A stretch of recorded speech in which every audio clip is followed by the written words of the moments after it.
Dr. Eric Kelly III and a host of phenomenal speakers from all around the globe for this 7-day virtual event that you don't want to miss. The mission of the Black Business Expo is to raise scholarship money from kids all the way from high school all the way from college. The Black Business Olympics is one of the largest Black business showcases in the world. It is an opportunity for businesses and companies to showcase their businesses globally. We are going to be giving away laptops up to $5,000 away to students. Again, I'm Olivia Appleberry, the founder of 2 Cents Finance and one of the speakers for the expo. I am so excited to see you there. For more info, go to www.blackbusinessexpousa.com or call 919-308-9090 and hope to see you there. I am Black business. From the moment I wake until the time I sleep. Yes, I am Black business. I am Black business. Tell me, are you Black business? I am Black business. Do you support Black businesses? Listen, I support Black business because I am Black business. Black Business Expo, one of the largest business showcases in the history of Black business in the world. The world! Sign up today at www.blackbusinessexpousa.com or call 919-308-9090. I am Black business. I am Black business. From the moment I wake until the time I sleep, I am Black business. I am Black business. Are you Black business? I am Black business. Do you support Black businesses? I support Black business because I am Black business. Black Business Expo, one of the largest business showcases in the history of Black America in North Carolina. Join Dr. Eric Kelly III and a host of phenomenal speakers from all around the globe for this 7-day virtual event that you don't want to miss. The mission of the Black Business Expo is to raise scholarship money from kids all the way from high school all the way from college. The Black Business Olympics is one of the largest Black business showcases in the world. It is an opportunity for businesses and companies to showcase their businesses globally. We are going to be giving away laptops up to $5,000 away to students. Again, I'm Olivia Appleberry, the founder of 2 Cents Finance and one of the speakers for the expo. I am so excited to see you there. For more info, go to www.blackbusinessexpousa.com or call 919-308-9090 and hope to see you there. I am Black business. From the moment I wake until the time I sleep. Yes, I am Black business. I am Black business. Tell me, are you Black business? I am Black business. Do you support Black businesses? Listen, I support Black business because I am Black business. Black Business Expo, one of the largest business showcases in the history of Black business in the world. You are in the right place at the right time. The Black Business Network opens again for its Black Business Olympics, a 24/7 broadcast on business, strategies, global branding, social media marketing, finance, advertisement, and much, much more. featuring the top most powerful entrepreneurs and speakers and thought leaders from all around the world as they gather together for this phenomenal event. Join the Black Business Network streaming live into the metaverse, STEM City USA, Black Multiverse, Pod TV, Roku, Hulu, iHeartRadio, Apple TV, YouTube, TikTok, Instagram, Google Podcasts, Facebook, LinkedIn, IBM TV, Spotify, and Twitch. Tune in today and be a part of this amazing movement. The Black Business Olympics welcomes you.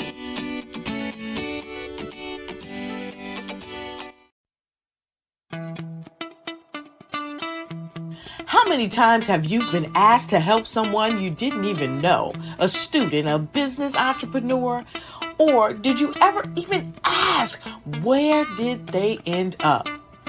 That business, that friend, that entrepreneur. Well, just maybe they ended up in a gang, bankrupt, homeless, or worse, dead. Maybe they turned to crime, drugs, and alcohol. Did you ever wonder? Did you destroy their dream, or was your life always so easy? At the Black Business Olympics, we started a movement to help students complete. Give them hope and foster success. Help them to leave their dreams of providing laptops, computers, and up to $5,000 in scholarship funds.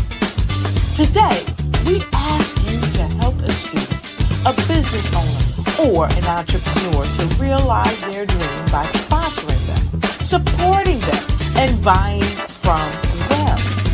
Consider this. With $1.6 trillion in our Black community, we only ask for a small donation for our students, our businesses, and our entrepreneurs. And you can change a life today. So I ask you, what are you going to do? Sit on the sideline and watch our students in high school be losers, miss out on their dream from lack of resources? Or are you going to donate to the movement and change their future and yours as well? Give us a call today at 919-308-9090. Change their life by investing with action to the Black Business Olympic Fund. The Black Business Olympics, one of the largest business showcases of Black business in the history of the world.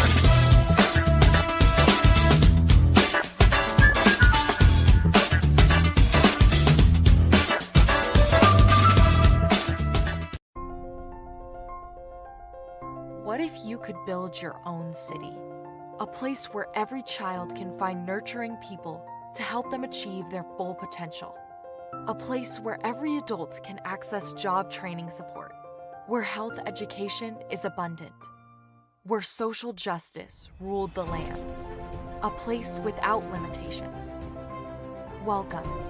You have arrived at STEM City USA. It is what every city should be.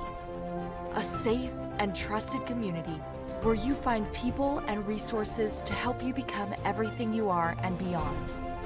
STEM City is unlike anything you have ever experienced. It is a digital twin of the world around you, only better. STEM City is about energy and soul renewal. It is more than a digital world. You can almost feel the power of live cultural events, music, and theater. STEM City promises a better future for children with caring mentors and hands-on activities with dedicated tutors to support our youth. STEM City is your passport to a healthy lifestyle with weekly events addressing our community's many issues. STEM City is your financial well-being with helpful information on wealth management, career advancement, job training, and so much more. STEM City is the community you deserve. It is the city where your dreams can come true. STEM City USA, a place in the sky that is accessible to all who reach for the stars.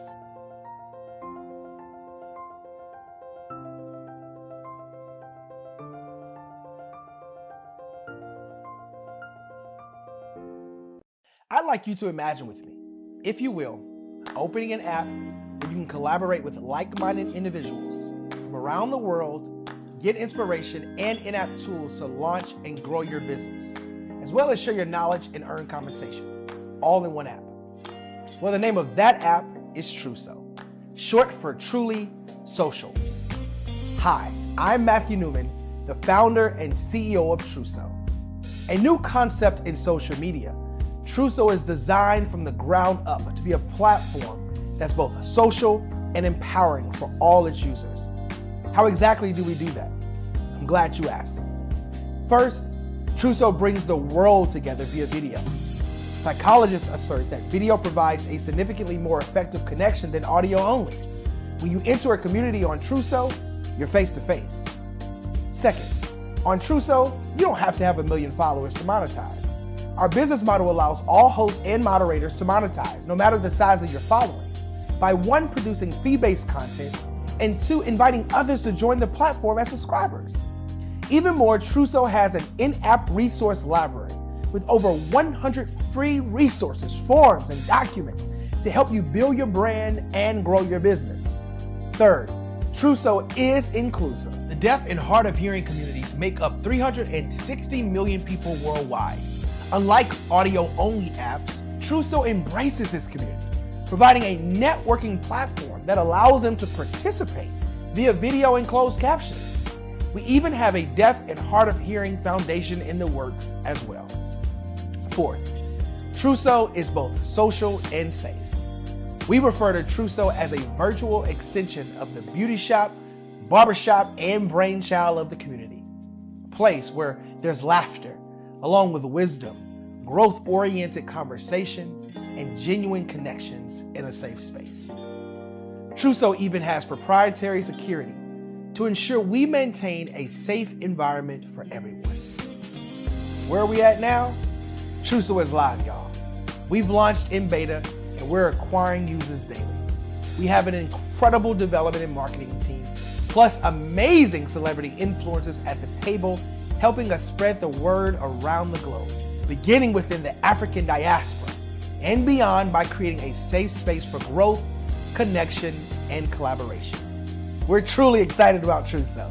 We've created something special for which there is a global market. And we invite you to embark on this journey with us as a shareholder. The future for Truso is truly bright. Join us and let's go there together.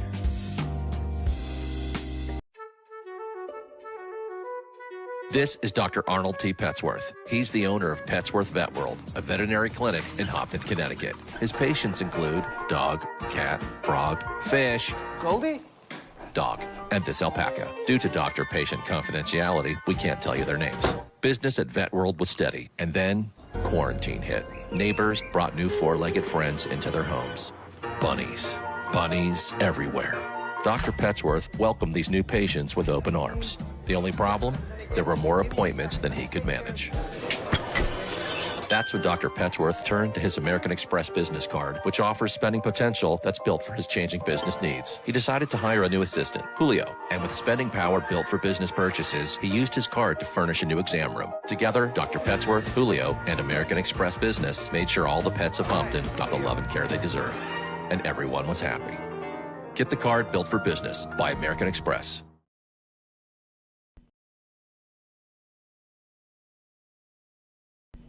Why do I do what I do? You know, my life coach asked me that a few years ago. And she said, Tony, what's your why? And I told her, and she said, girl, you've already accomplished that. Perhaps you need a new why. Hi, Tony Harris, Amy Hoydu with Say It Said Marketing, one of your students. And just wanted to say thank you, Tony Harris, for spending so much time with me and giving me that boost in my business that I so drastically needed.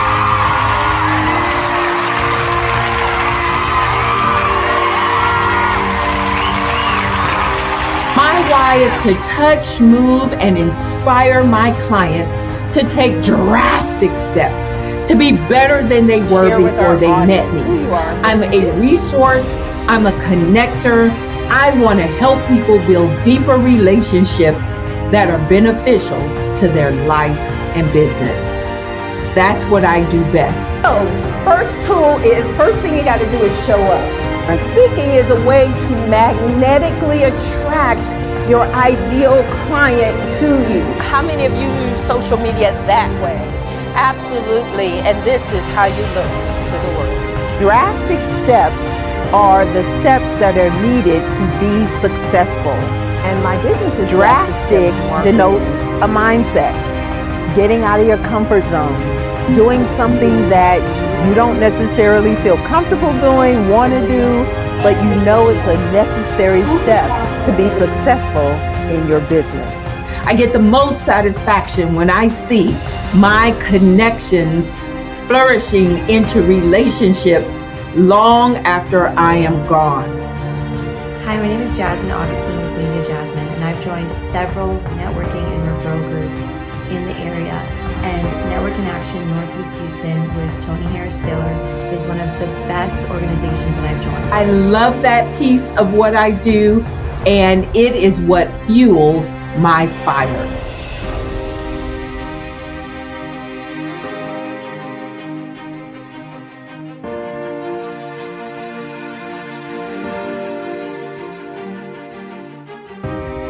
My name is Tony Harris Taylor, saying take a drastic step today for a fantastic tomorrow.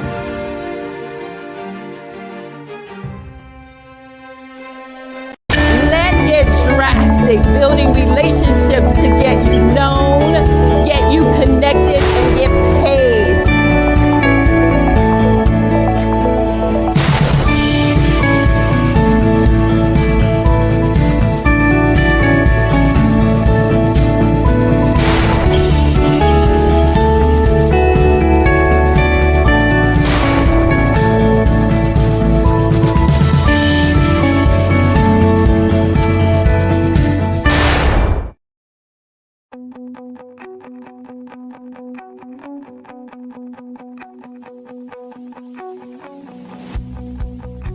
I am Black business. From the moment I wake until the time I sleep.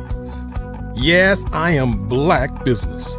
I am Black business. Tell me, are you Black business? I am Black business. Do you support Black businesses? Listen, I support Black business because I am Black business.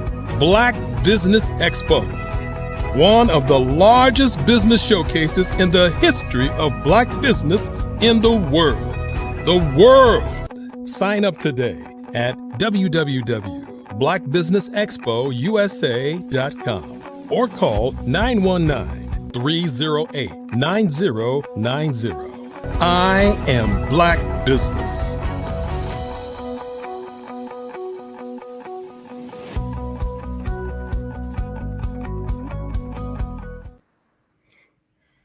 Good afternoon, business owners, entrepreneurs, thought leaders, and corporations. Welcome to the Black Business Network. My name is Andrea Adams, and I'm the founder of Global Kids Speak Oratory Club, where we teach your children the art of public speaking and provide the stage for them to express. I am your business moderator for this afternoon on the Black Business Network. The Black Business Network is a 24-hour business network showcasing Black businesses, business owners, entrepreneurs, and thought leaders worldwide. We have speakers from North Carolina, London, Singapore, Africa, Japan, and cities all over the United States. The Black Business Network is a global community sharing its business knowledge to empower, inspire, and educate businesses about businesses. I am pleased and honored to introduce our keynote speaker for this afternoon, Mr. Gary Thompson. He specializes in helping businesses find access to capital, the only one piece of the puzzle that can influence your business success. He is also the author of 3 books, Impact Marketing and Branding, The Psychology of Money, and 10X Brand Printing and Marketing Blueprint. I present to you Gary Thompson.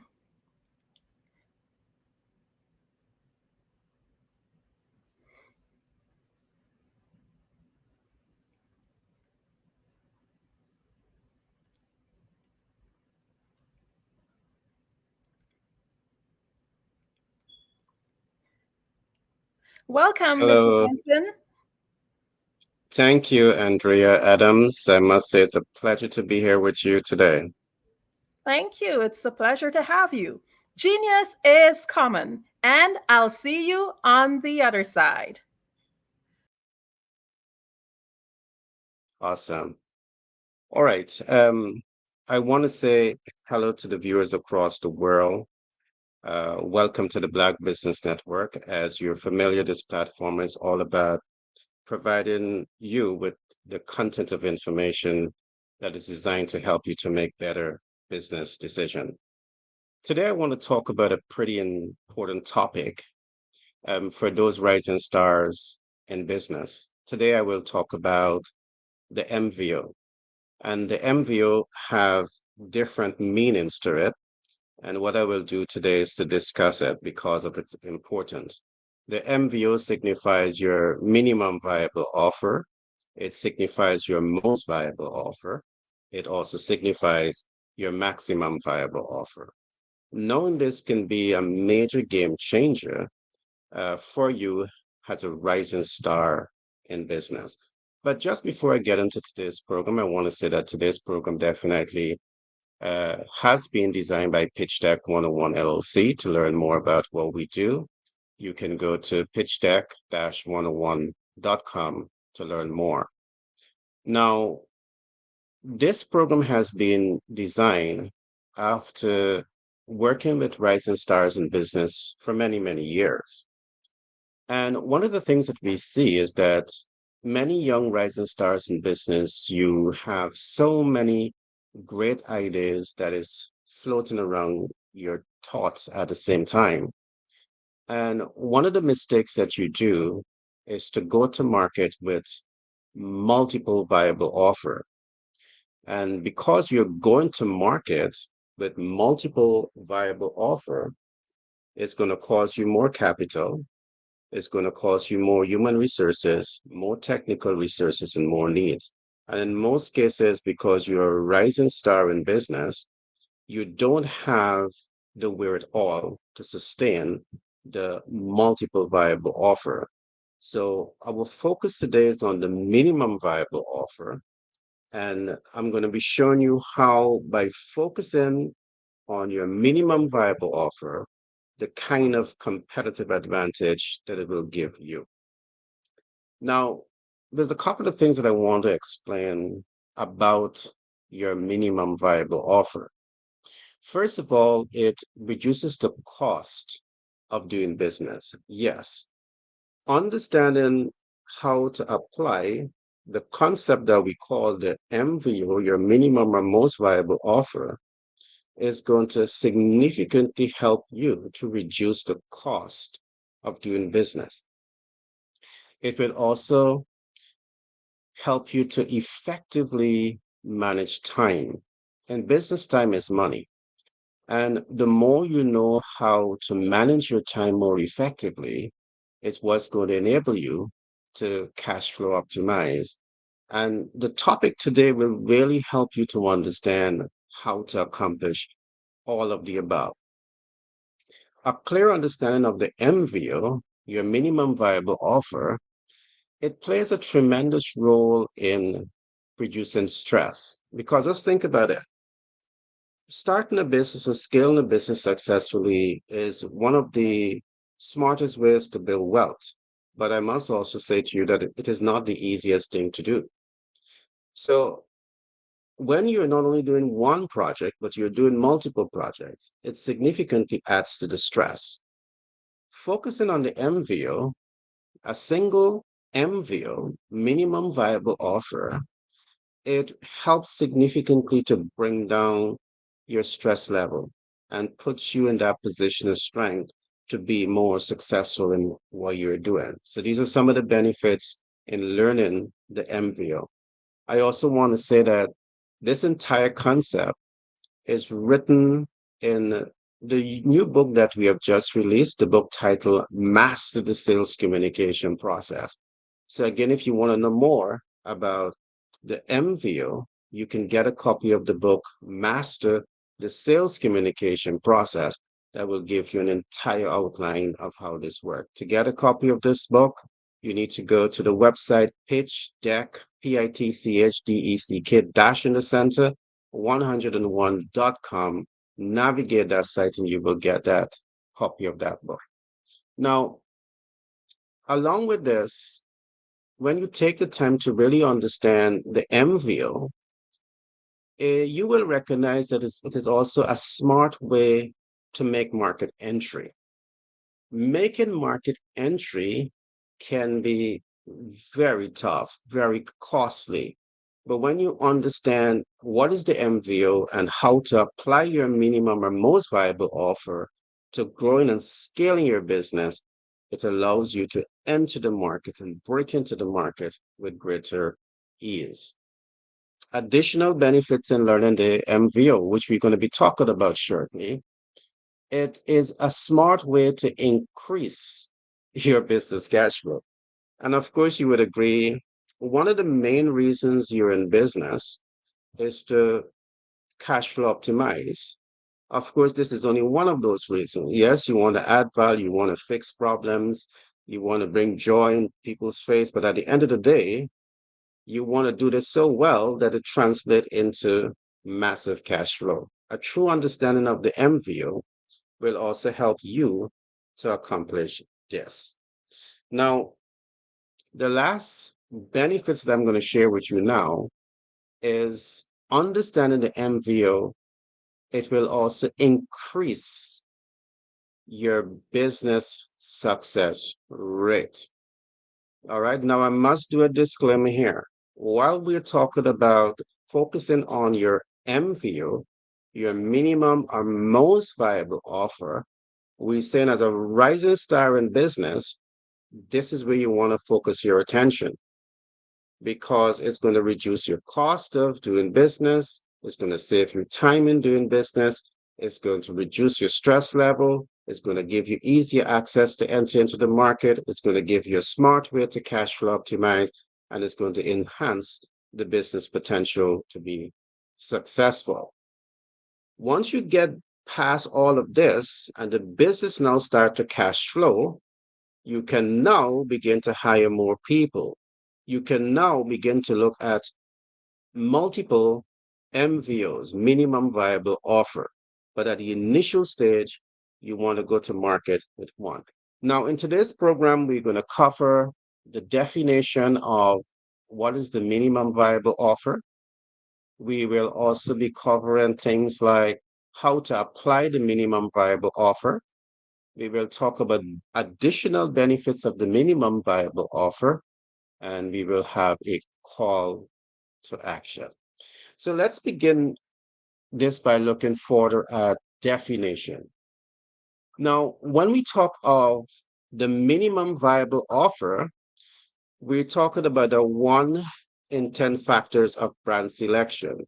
Now, what exactly is the 1 in 10 factor of brand selection? We call this the 1 in 10 factor of brand selection because in our experience in working with rising stars in business, we see that they have 5, 10, they have multiple project ideas that they're looking at at the same time. And what they would say to us is that they have plan A, B, C, D, and E. So if one plan goes down, they have the additional plan. And we tend to advise against that. Because in starting a business, you can select the one project based on data, and we will talk about data early on, based on market intelligence. And the market intelligence is saying to you that this particular MVO, minimum or most viable offer, has the potential to cash flow. So you can focus on one, the right one, and then with the data, you can now take the appropriate steps to move that vision, that MVO forward. Now, as we go into the definition, I also want to point out that the MVO can be defined as a product, as a service, or as a progressive idea.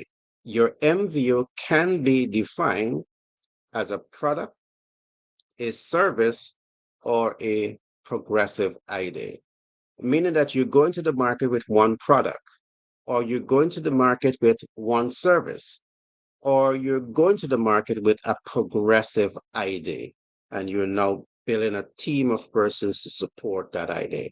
Whatever it is going to fall into these three categories, and you need to be aware of this as we go into this. Now, as I would have pointed out early on, the MVO also represents minimum viable, most viable. So you have the lowest value product, and you have the highest value product, and you have multiple maximum viable products, where you're going to the market with multiple viable products. And this is the one that we encourage you as a rising star in business.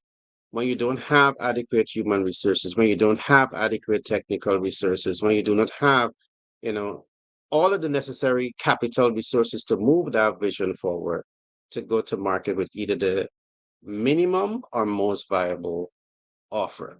So it falls into these categories. Now, an example of this, let us take, for example, you might be in the financial services industry.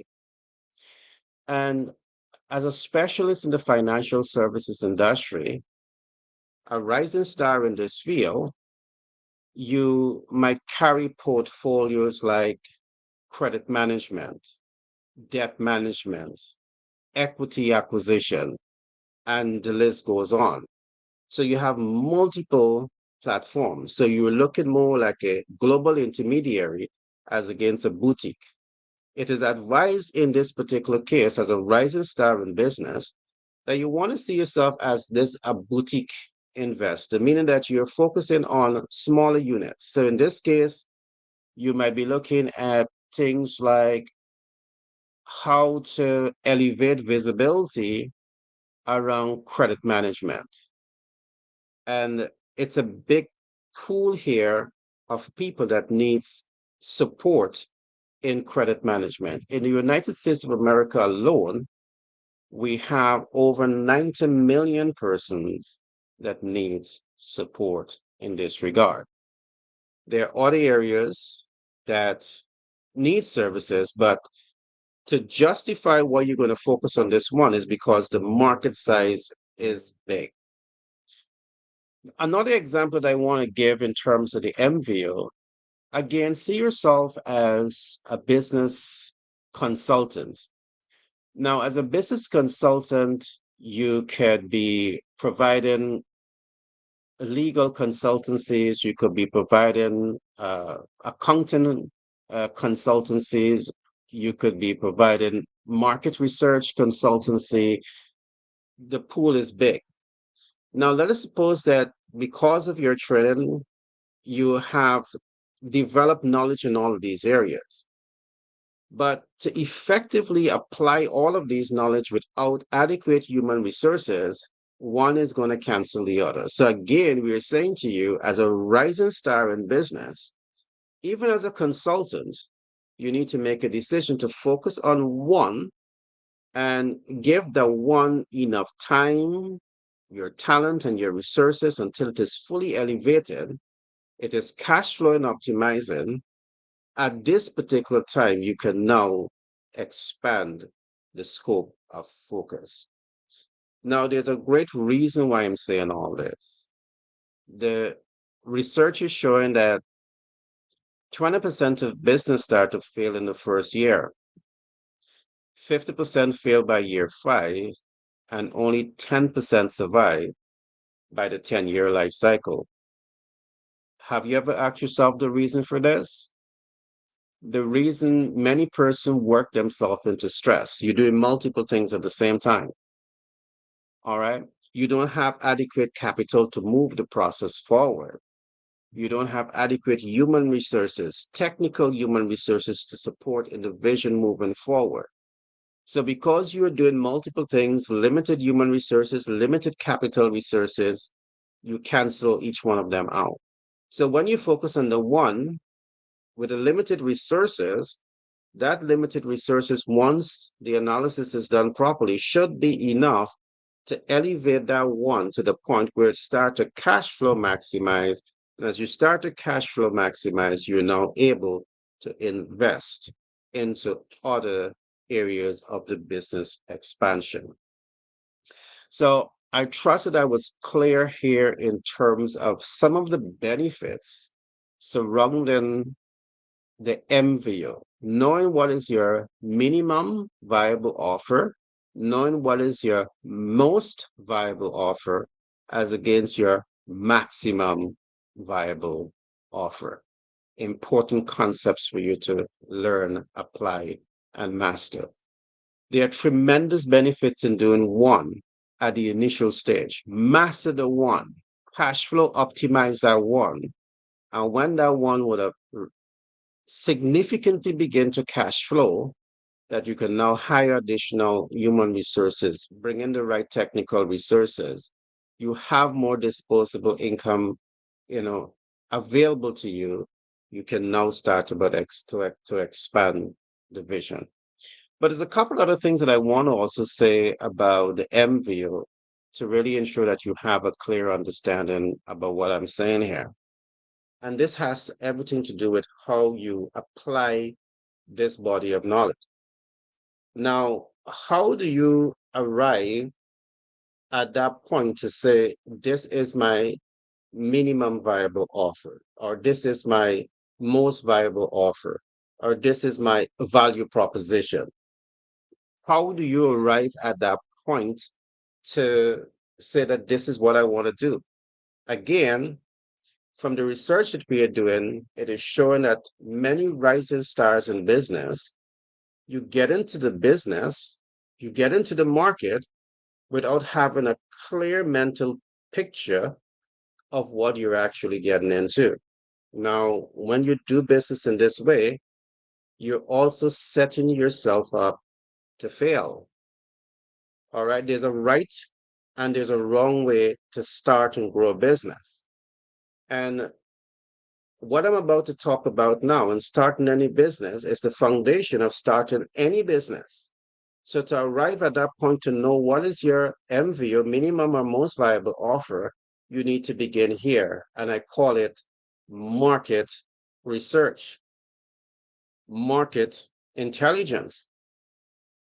Now, one of the first thing that market research and market intelligence will tell you is how viable the market is. So we call it the viability stress test. So you identify here, you want to provide consultancy services, you want to provide business coaching, you want to provide technical support. But have you thought about the viability of the MVO? There are many rising stars in business that simply get into business without taking the time to ask yourself how viable the market is. So you need to do the research. All right. And in the new book that we have just published, Master the Sales Communication Process, we talk about 3 types of research. And let me go through them very quickly. Many rising stars in business leverage a concept that we call speculative data analysis. And what does it mean? It means that you speculate your way into starting a business and you speculate your way into failure, meaning that you don't have any solid KPIs to inform the business decision-making process because you're speculating. Speculation is not data.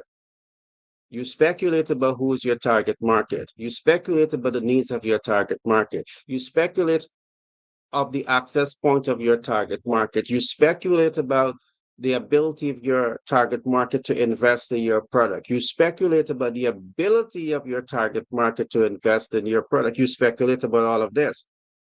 And no alignment is there because it's bare speculation.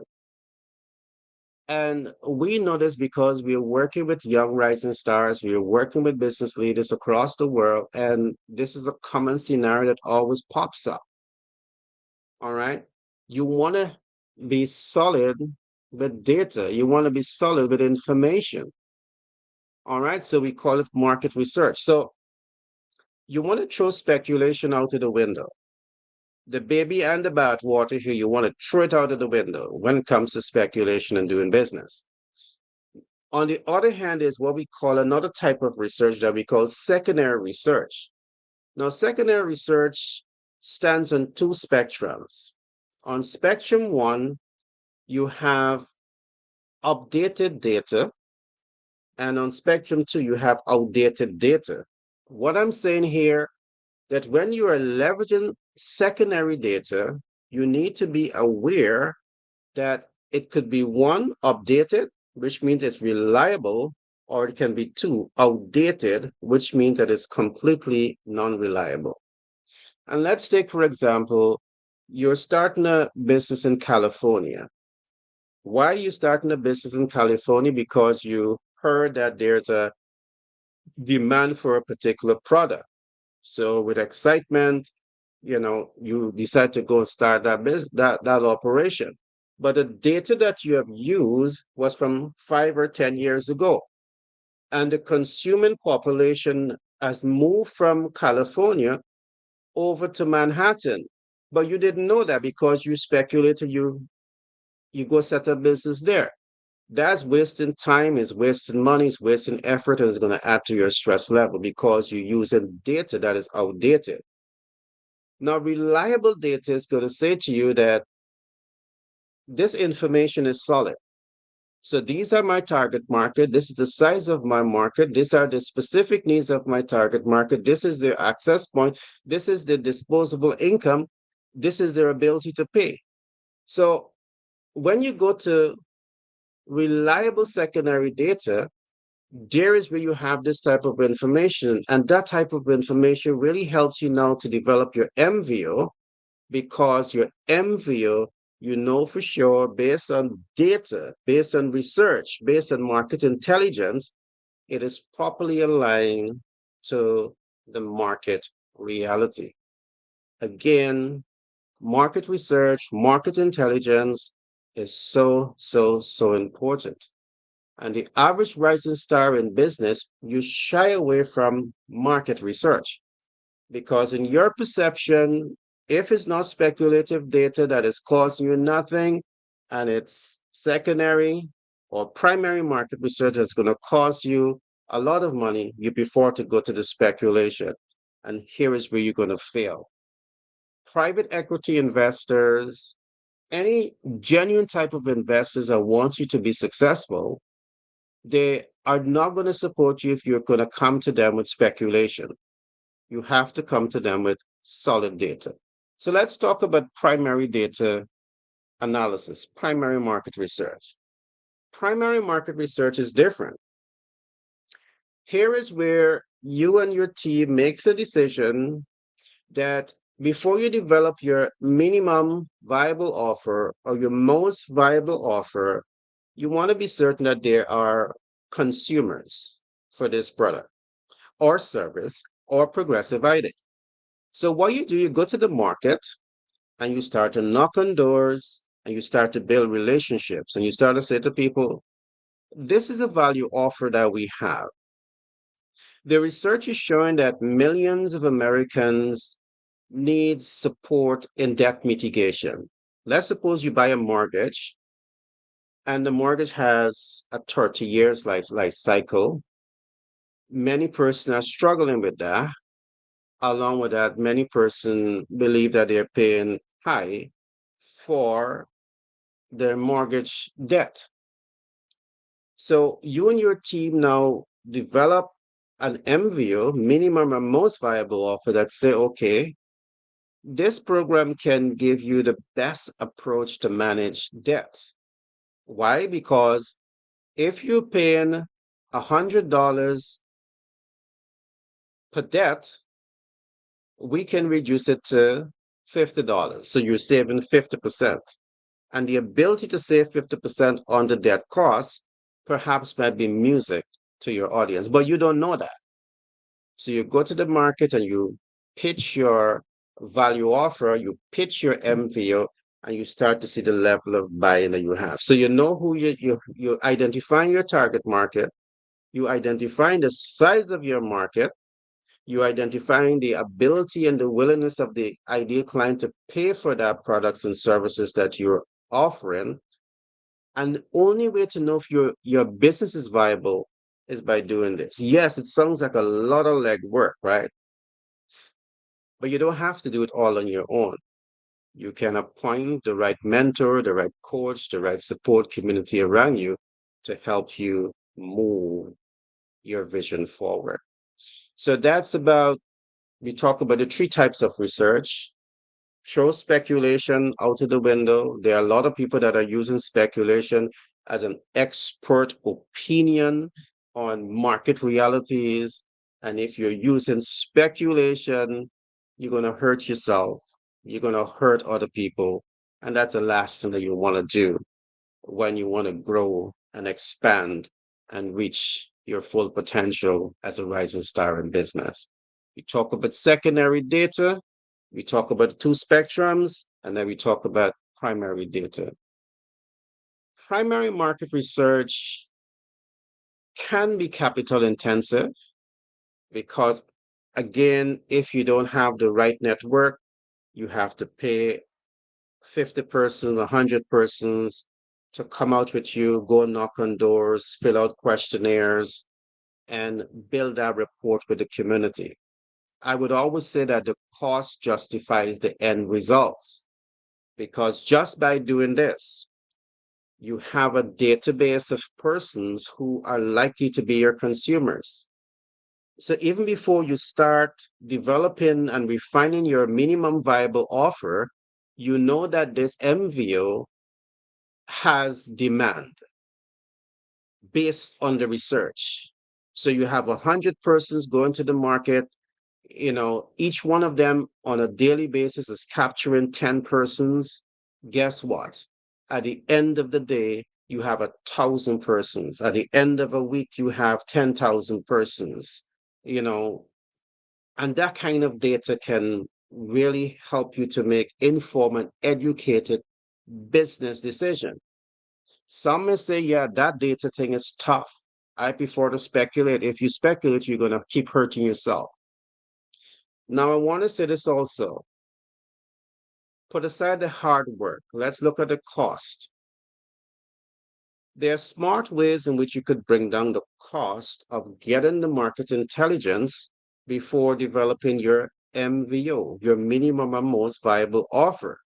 So when it is developed now, it is relevant. It is making impact. It has urgency and immediacy to the target market.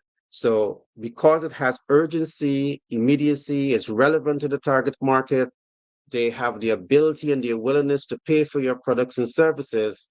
Guess what? From the time you start, that business begins to cash flow. If you don't have this type of information, it's just like if you're doing business with that blindfold over your eyes and you want to take that veil from over your eyes in doing business. You want to be certain that you have important knowledge. It's very, very important. So the research is so important. But let me tell you a few other things about the importance of market research. So you want to do the research based on all the above I've just said. But you want to do this market research because it's how do you align the MVO to the MVTM. Yes, I know some of the terms that I'm using is new. As an author, I'm licensed to do that, right? The MVTM means your minimum viable target market or your most viable target market. The MVO must be aligned. Now, you're not just going to innovate a value offer because you have the ability to innovate a value offer, because whatever you're going to be innovating, a product or service or progressive idea, it has to be consumed by people. But it's not going to be consumed by people if the alignment is not taking place. Dogs eat dog food, cat eat cat food. People, you have to understand people and what are their needs. Meaning that you need to understand people based on demographic data markers. You need to understand people based on psychographic biodata markers. You need to understand people based on geographic data, biodata markers. And it is by understanding this body of knowledge, you're now able to ensure that whatever value offer you're bringing to the table, it aligns. It aligns based on a number of factors. All right. It reaches an urgent and immediate need. All right. It reaches the right target market. How do you know it reached the right target market? Now, let me put this to you. You may talk to people that say, I need your product or your service. But if they don't have the disposable income to pay for your product, are they the ideal client? These are tough decisions that you need to make long before you start the investment process into business. So the alignment, when we talk about alignment of the MVO to the MVTM, all of these alignments is what we're looking for. It must align to the specific target market needs, wants, and expectations, dreams, hopes, and aspirations. It must be aligned to their ability and their willingness to pay for the products and services. If this alignment is taking place, it doesn't matter how much they need the product. If you can't sell it to them because they don't have the disposable income, perhaps you're preaching to the wrong choir. And in business, it can hurt you, particularly so when you're taking debt, equity, credit, creative financing, and hard money lending, and you're invested it into a speculative investment portfolio we call business. You're gonna be unable to pay back because you're selling to people that can't buy from you. So if you're doing this consistently, it's gonna hurt you. You would not be able to reach your monthly debt obligation. The financial institution, from the time you start to show the inability to pay, they're gonna write you, you're gonna have derogatory. It's going to affect you in ways that you don't want it to be affected. All right. So with that, I mean, there's so much more that I have to say, but in the interest of time, I'm going to pass control back to the wonderful Andrea Adams. Andrea.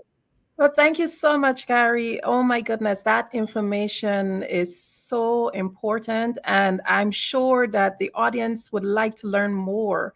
Would you be able to share with the audience how we can be in contact with you?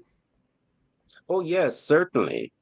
You can go to the website Pitch Deck. It's spelled PITCH dash in the center 101.com. Now, once you get to that website, just navigate that website.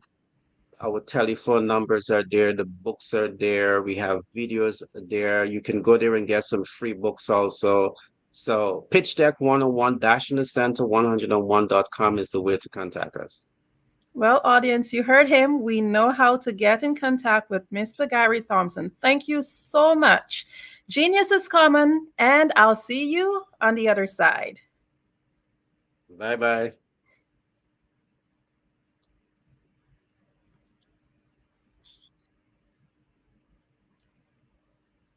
The Black Business Expo's mission is to raise funds for high school seniors going to college or K to 12 entrepreneurs.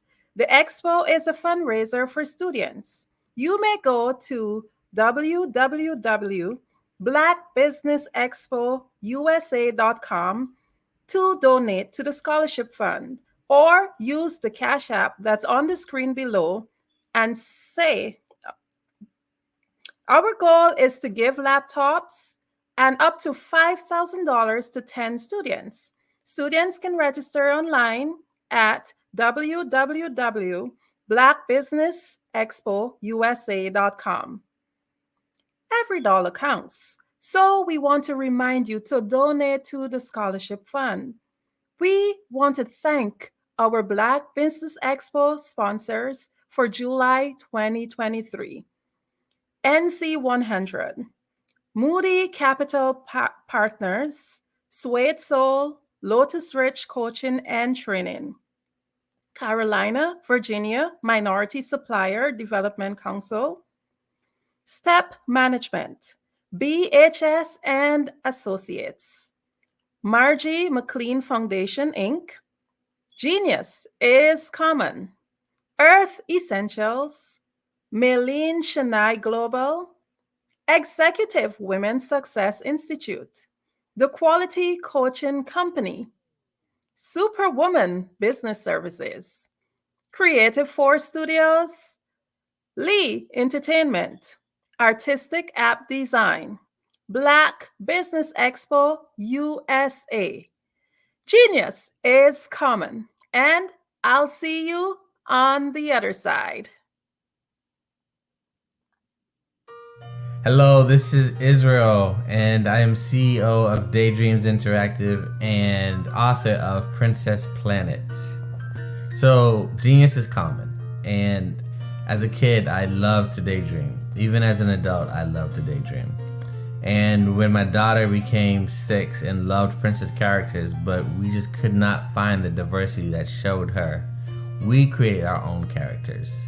So, for instance, you have Princess Nulu right here. Princess Nulu is from Uganda, and her genius is that she loves to take care of animals.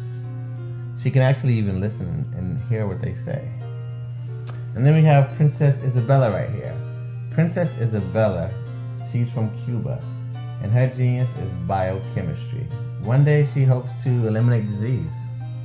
Then we have Princess Nia right here, and Princess Nia is based off of my daughter, and she wants to be the greatest dancer alive. So that's her genius. So what's your genius? My genius is my imagination. Genius is common. Over the past few years, we've seen the growth of existing and new initiatives focused on financial inclusion, building global networks, and reducing the wealth gap in response to the idea there's not enough seats at the table. Whether their outcomes are to increase the representation of Black executives on corporate boards, ensure an inclusive global economy, or to create new U.S. African commercial pathways, the strategies are often carried out by separate programs. The question is, should they be? With the continent of Africa being home to more than half of the world's fastest growing economies, the youngest workforce, over 400 companies generating more than $1 billion annually, 700 generating more than $500 million annually that are poised for growth, and being the destination of nearly $5 billion in venture capital in 2021. Diversifying U.S. and Africa commercial engagement by building bridges between African businesses and their U.S. diaspora should begin being seen as mutually beneficial. From helping to reduce Africa's enormous capital gap to catalyzing two-way trade opportunities, the COVID-19 global pandemic hopefully has taught us that global challenges and opportunities are more interconnected than we thought. During the pandemic, African companies like Unicorn Flutterwave, insurance provider Reliance Health, ride-hailing app Yasir, and 54Gene, the continent's first bank of DNA on people of African descent, proved that when African companies have access to networks, capital, and information, they grow big, grow fast, and create solutions that are valuable to the world. This is why Be Direct was created. We are the first U.S.-based but African-centric board preparedness and board search company designed to connect U.S. Black talent and corporations to African businesses. Unique and fundamental to Be Direct's success is our process of helping board candidates adapt their experience and networks to an African context before they're connected to high-growth companies that are looking to locally and globally scale. From our focus groups with African business execs and government leaders, we don't ignore the sentiment that business is easy, but people are hard. Having a pool of board candidates with hard-to-access networks and extensive experience across the business lifecycle, including successfully raising capital, is table stakes for an initiative like this. So yes, we have that. But corporate or entrepreneurial success in the U.S. does not guarantee success in Africa. Developed alongside industry partners on the continent, our training program, Be Direct Prep, is designed to transpose their experience to create cultural comfort, understanding, and a commitment to helping businesses in Africa scale. Our board governance sessions are African continental and country specific, integrated with cultural awareness and dexterity training, masterclasses led by African industry execs, and mentoring and coaching from African continental based facilitators. But even more unique to Be Direct Prep, We cap off our training program with an immersion trip to help candidates that have not been to Africa before see and feel Africa's complexity and opportunity from African soil. We all know traditional network-based board placement has historically left a lot of us out of ever really being in the paid board pipeline. Our strategy supports the work of many great organizations that are successfully filling seats at U.S. board tables by creating more tables for those that are still left on the sideline. It's time to start seeing the role and value of U.S. Black talent and businesses on the continent of Africa differently. Old perceptions and habits limit economic inclusion. Let's transition Black talent and the African businesses they will support from the periphery of the global economy to its core. Living in a global lockdown, we all know now how fast local and global economies can change and see the value of having businesses that hire, strengthen local value chains, and even grow globally. Status quo in any form holds back progress. We must democratize U.S.-Africa commercial engagement by socially and economically connecting cultures that have long been disconnected. It's time for Africa's U.S. diaspora to redefine their global value by helping African businesses scale continentally and globally.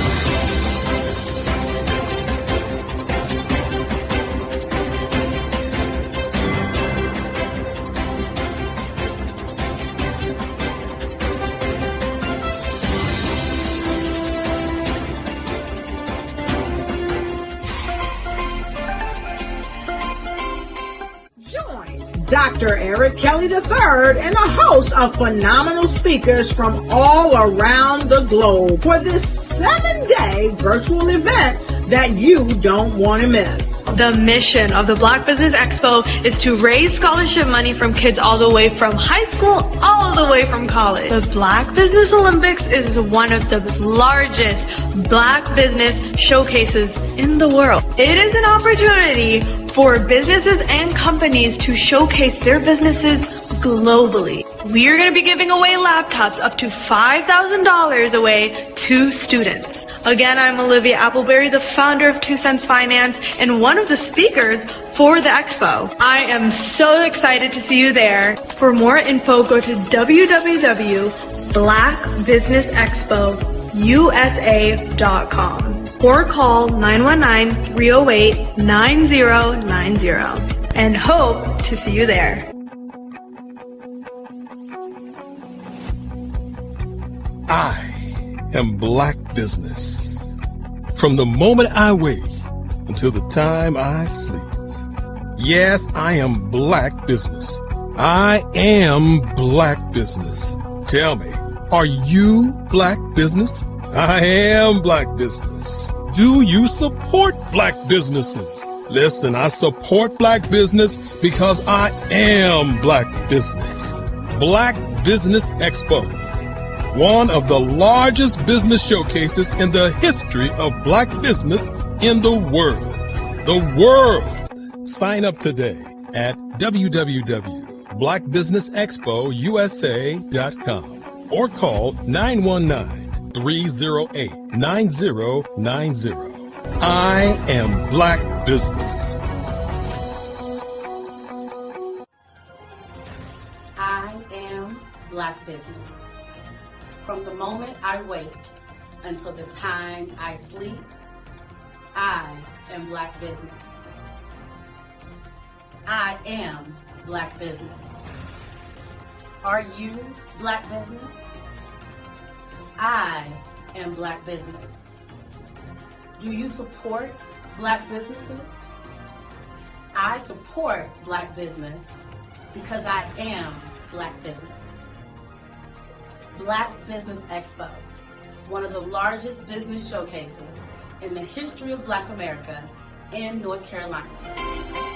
Join Dr. Eric Kelly III, and a host of phenomenal speakers from all around the globe for this 7-day virtual event that you don't want to miss.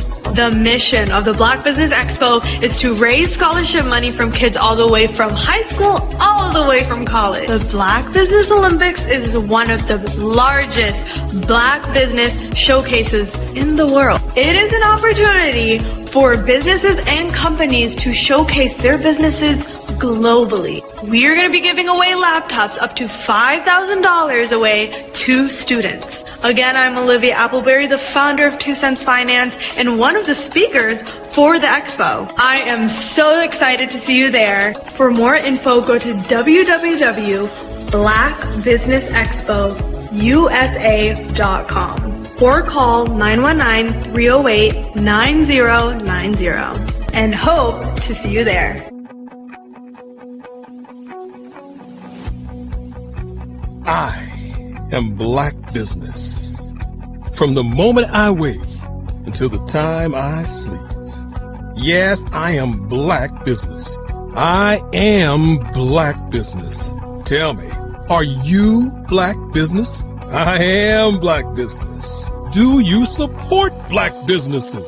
Listen, I support Black business because I am Black business. Black Business Expo, one of the largest business showcases in the history of Black business in the world.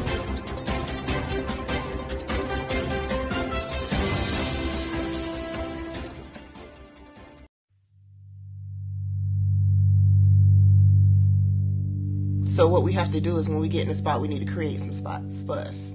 That's the main thing. We need to be able to be in a position where we're able to create those spots for us. For me, being an entrepreneur, I'm not just going to get a business and then leave you sitting high and dry. If you ask me some questions about entrepreneurship, I'm going to give you as much as I've received. I've seen people who made it, and then when you ask them, it's like, okay, now you have to pay me for the information, the same information I got for free. We probably in totally different cities. There's no way that we're going to bump heads or anything. We're not competing. Bring me up with you. And so I just think that whatever education that I have, then I need to be able to give that to my own as well.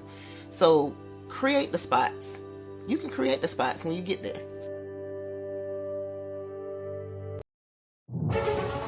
In the heart of America, there are dreams waiting to be realized.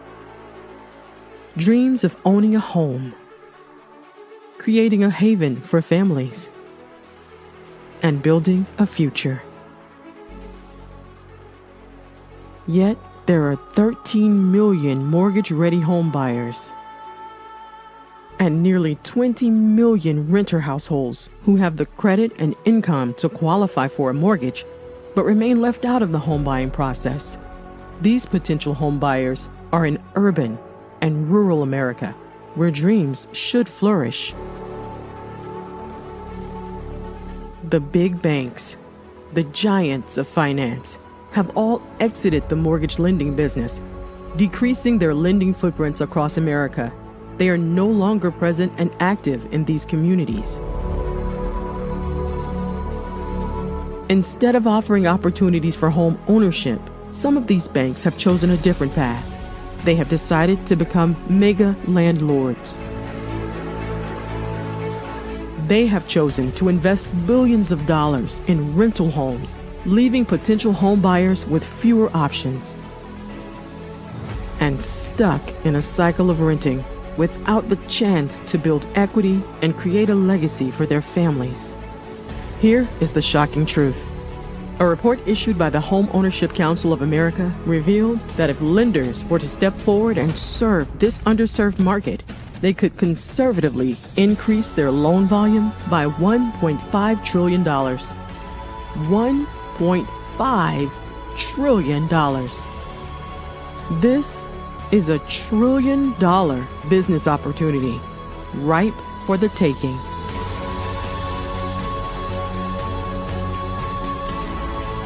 That's why I Have a Dream Home is here. We support the American dream of home ownership in urban and rural America.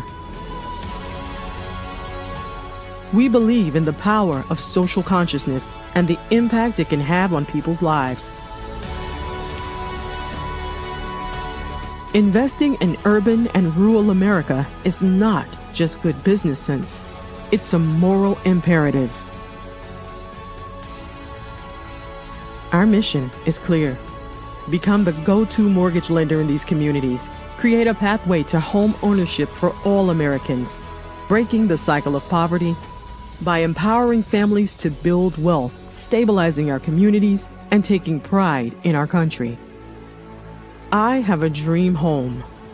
Unlocking dreams, transforming communities, and rewriting the story of American home ownership.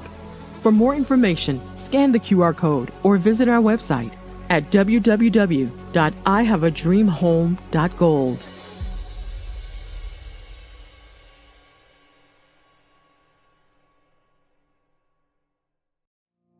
Did you know that approximately 333.34 million businesses exist today, according to a report from 2021? And you may be one of those businesses, or maybe you're not in the business market yet, but you're aspiring to be a business owner.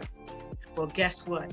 You're in the right place at the right time. Because let's face it, everything is about timing and opportunity.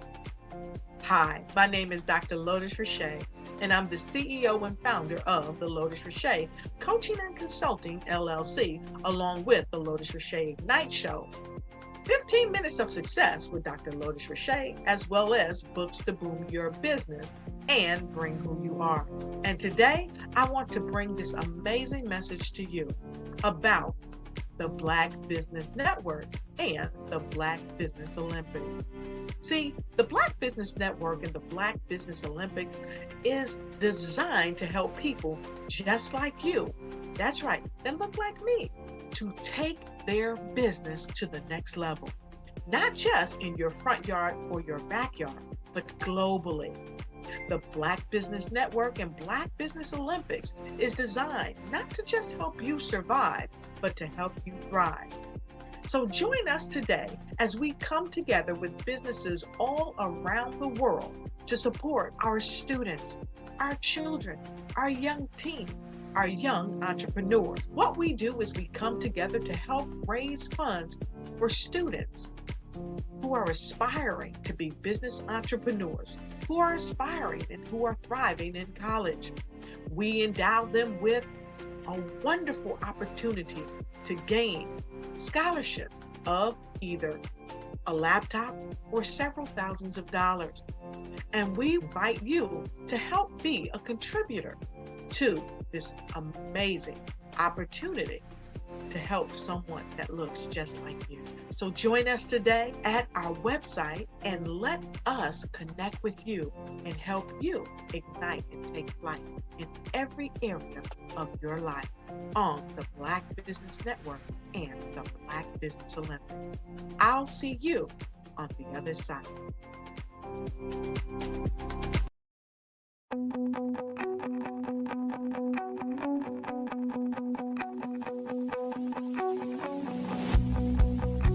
I am Black business. From the moment I wake until the time I sleep. Yes, I am Black business. I am Black business. Tell me, are you Black business? I am Black business. Do you support Black businesses? Listen, I support Black business because I am Black business. Black Business Expo, one of the largest business showcases in the history of Black business in the world. The world! Sign up today at www.blackbusinessexpousa.com or call 919-308-9090. I am Black business.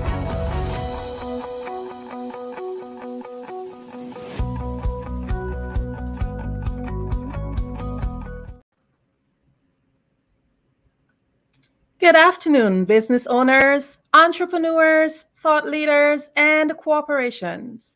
Welcome to the Black Business Network. My name is Andrea Adams, founder of Global Kids Speak Oratory Club, where we teach your children the art of public speaking and provide the stage for them to express themselves. I am your business moderator for this afternoon on the Black Business Network. The Black Business Network is a 24-hour business network showcasing Black businesses, business owners, entrepreneurs, and thought leaders worldwide. We have speakers from North Carolina, London, Singapore, Africa, Japan, and cities all over the United States. The Black Business Network is a global community, sharing its business knowledge to empower, inspire, and educate businesses about business. I am privileged to introduce our next speaker, Enolia. Enolia is an award winning international speaker, an author, global influencer, social entrepreneur, multi award winning life business coach, and global ambassador for peace. She is the CEO of Enolia LLC, director of operations, Vision Afri Development, co founder of Easy Step Group Management Consulting, and CCO for Fave Unite TV. She is also the founder and CEO of Expressions of Humanity Foundation, which provides emergency humanitarian aid, promotes global activism, and provides life skill training to underserved communities. I'm honored to present to you Enolia.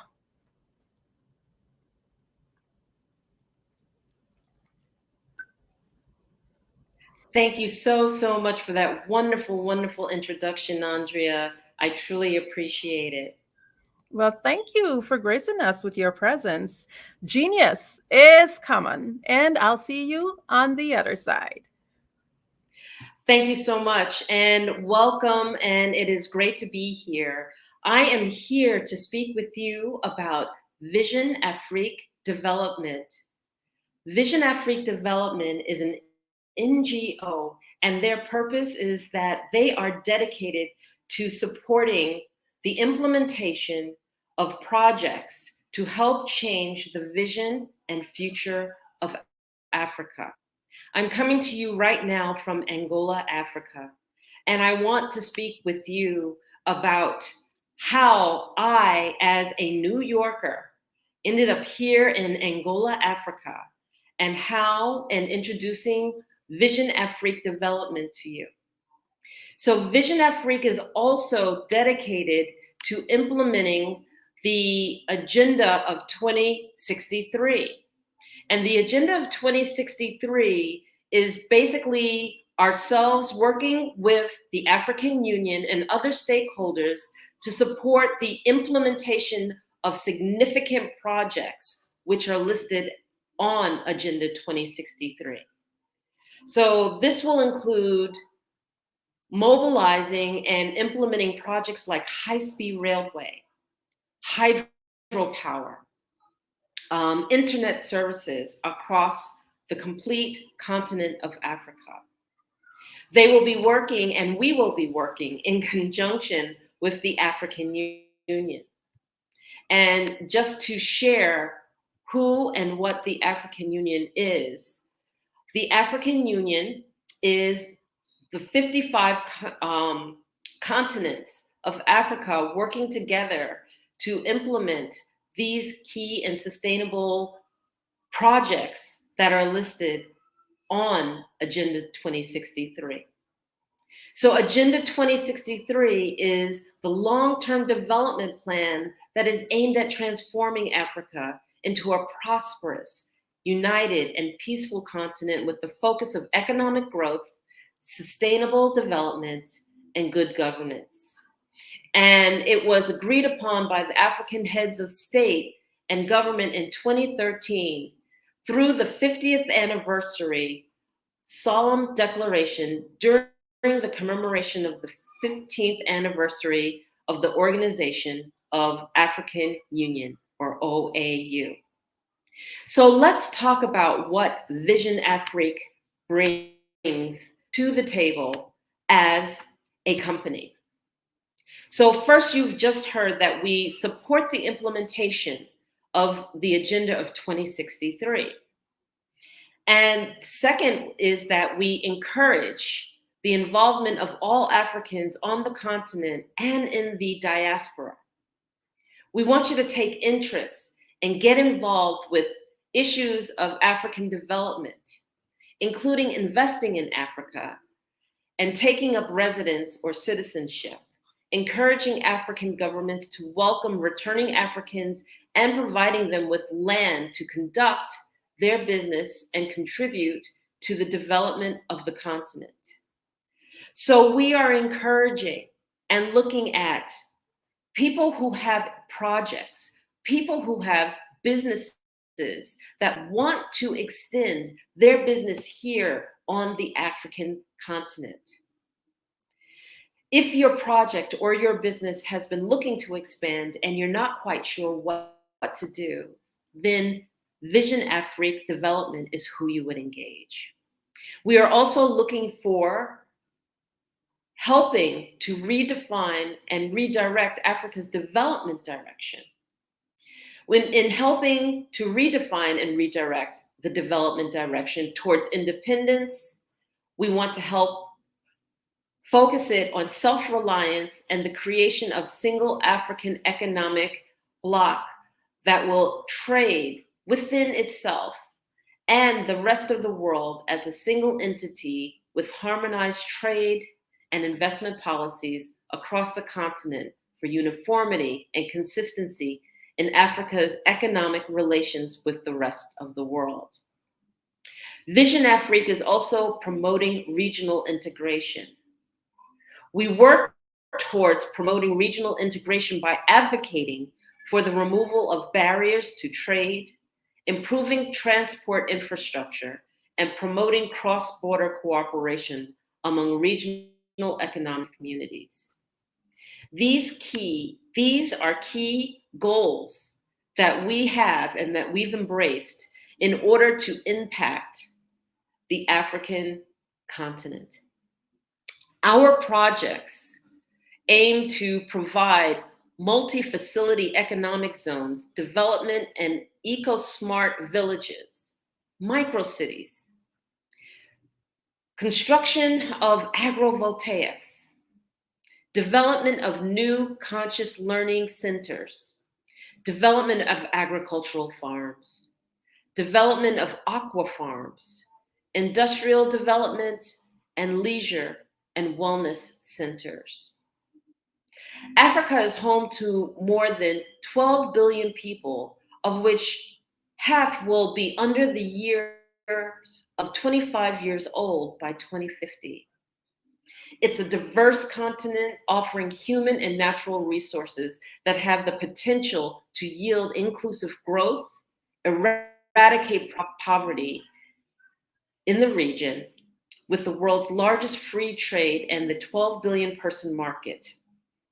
The continent is creating an entirely new development path and harnessing the potential and resources of the people. And we as Vision Afrique Development are excited to partake and be a part of that. So what is Vision Afrique bringing to the table? We are looking for those projects that are going to truly be transformative of the African continent. We're looking for those businesses that want to expand and bring technology and improvement into the lives of the African here. We're looking for those projects that expand the African diaspora and bring them forward to Africa if you've never been engaged. And then what we do is we act as that intermediary between your project and the investors. We work with investors to help engage and find the right projects that need to take place. And then we help you in consulting services for your successful implementation for your project. This is key. And the time that we feel is right here and right now to make that change. So if you're a business looking to expand, if you're a business looking to implement projects, if you're a business that is looking for investors in conjunction with that expansion, in conjunction with that massive project that you'd like to implement, then Vision Afrique Development can play a role in your success to that goal. So I want to talk to you a little bit about African culture, how I, as a native New Yorker, found Africa to be my home and my foundation of being able to change the actual future of Africa and contributing to humanity in this manner. So it goes back to when I worked and I completed my corporate career in New York. And as a vacation and as a gift to myself, I decided to take a 100-mile walk across Kenya. And people will go, how would you do that? Well, you know, it was a great endeavor to be able to gift myself with this because I did it alone. I did it alone, and I decided that I would want to learn more about Africa. I wanted to engage in Africa. I wanted to see, touch, hear, smell, feel Africa with my own eyes without the fog of the media telling me what it is and what it's going to look like and what I'm going to experience and how I'm going to experience it. And so with that, I ended up flying across the country, meeting up with a small group of 7, and we walked across the East and West Tsavo parks of Kenya. And I have to tell you, the moment that I touched down in Kenya, in Nairobi, there was just a change. It was amazing. Here it was, I dismissed all of these ideas that Africa had to look a certain way. First of all, the fact that it was engaging, it was a metropolitan area, it was full of business and trade and much going on. And all I had seen in the media was the poverty, was the need, and how that was what was portrayed to me as Africa. All of those different stereotypes went out the window. I took a small plane to the base of Kilanguni, which is at the base of Kilimanjaro. And I started with the small group that I was with in that walk. And I have to tell you that there is something about the motherland. There's something about the motherland that no one can describe to you, but that you can only encounter. It was like becoming one with the land and one with all that surrounded and lived on the land. It was different from anything that I had ever encountered. I averaged walking 10 miles a day for 10 days in order to get the 100-mile walk under my belt, led by the Maasai, led by my African brothers who were working to ensure our safety and to ensure our needs were met as we encountered this 100-mile walk. In that, I met my brothers from the Luya tribes. In that, I met my brothers from the Maasai. I met so many different tribes and people to share how Africa truly was. I encountered culture, food, traditions, understanding, and that is where I grasped my love of Africa. And in returning to the United States, I had decidedly understood that I would be returning to Africa, but I wasn't quite sure how. So in wrapping up my career and retiring from my Fortune 500 corporate job, I decided that I was going to open up my own business. And I decided that that business would be the empowerment of women, leadership, and how I could engage that leadership and that empowerment overall. And in doing so, I decided that I would engage my empowerment services across the United States. In that startup year, I ended up engaging and starting off calling 12 definitive places where I could engage and do the services that I was providing for empowerment. And that first year ended up being 22 states and 4 countries later. And in those 4 countries, that's what branched me out. That's what engaged me to look across the continent instead of just within the United States to work in Africa. That first encounter of Kenya was the one that changed something within me and changed my life. To engage the African culture, I needed to understand African business, how business was conducted, how business was engaged. What were the differences between what I do here in Africa versus what I did in the United States? How could I bridge that gap?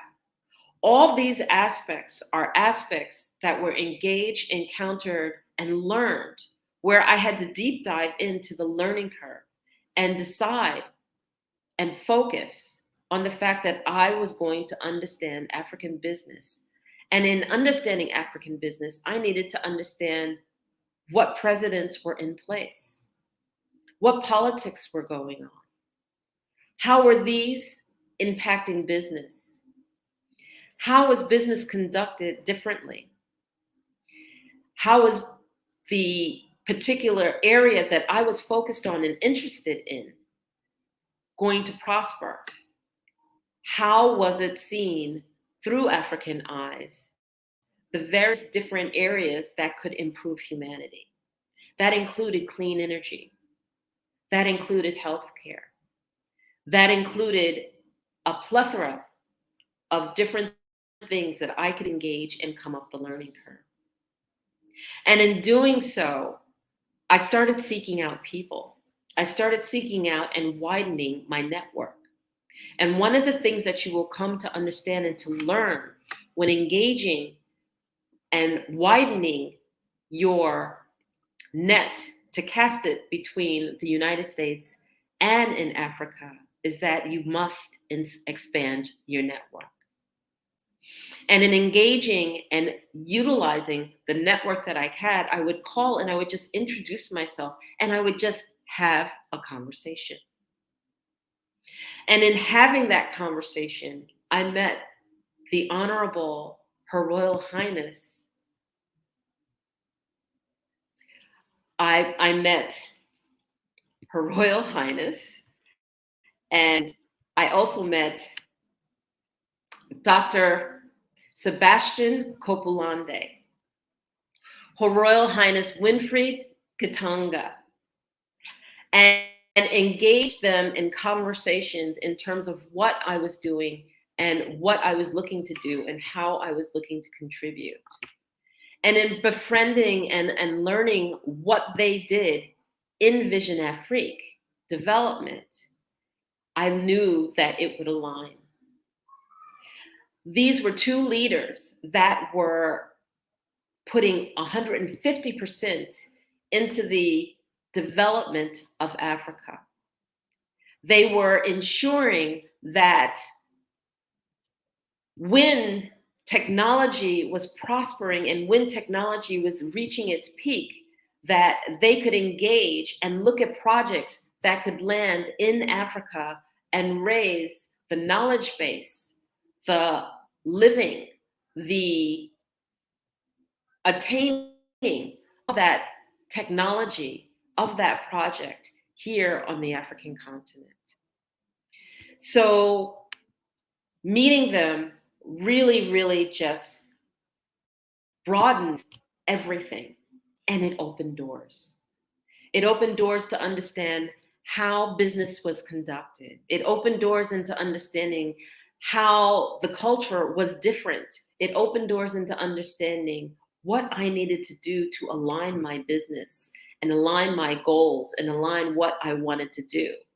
So my first approach with Honorable and Her Royal Highness Winfred Katonga was that I wanted to expand my business of empowering women. And at the time and now, I call it the Empower, Achieve, Succeed methodology and mindset and service in order to develop and establish a solid foundation and leadership for African women and for African leadership. And in engaging her, parallel, I was engaging the country of Angola, the country of South Africa, the country of Morocco, and the country of Kenya in terms of presenting what it was that I offered for training and leadership coming from the West. And it was their embracing of me and of my program is how I was able to engage our now president, Dr. Sebastian Kopulande, and our vice president, Her Royal Highness Winfred Katonga. And their embracement of my leadership program and of my programs opened the door for me to see how they were impacting humanity. And in that open door, I was then able to meet Christina Konya and also work with the project development that they were doing. To be able to work with projects and find people who have the dreams and to be able to bring those and package those into fruition so that they can be acted upon and so that they can be received by the African continent was the most powerful and most meaningful thing in my life, because here it was, I was assisting a business directly impact humanity, and specifically the African continent. I was thrilled to be able to be a part of that, to be able to assist in the creation of the projects, to be able to help a business leader fully develop their project and package it, to be able to help the implementation of that project by finding the right investor and helping that investor match with the project as a service provided by Vision Afrique Development. It's something that I would never forget. It is something that I'm very, very proud of, and it's something that I know will impact the growth of Africa right here, right now, for every project implemented. So I wanted to take this opportunity to introduce Vision Afrique Development, because this organization is truly impacting the future and bringing forward transformation of Africa with every project implemented. This organization, Vision Afrique Development, is helping Africans and those in the African diaspora to be able to expand their businesses and establish a foundation that is strong and prosperous here in Africa, across the continent, so that they can prosper and again contribute to the transformation of Africa.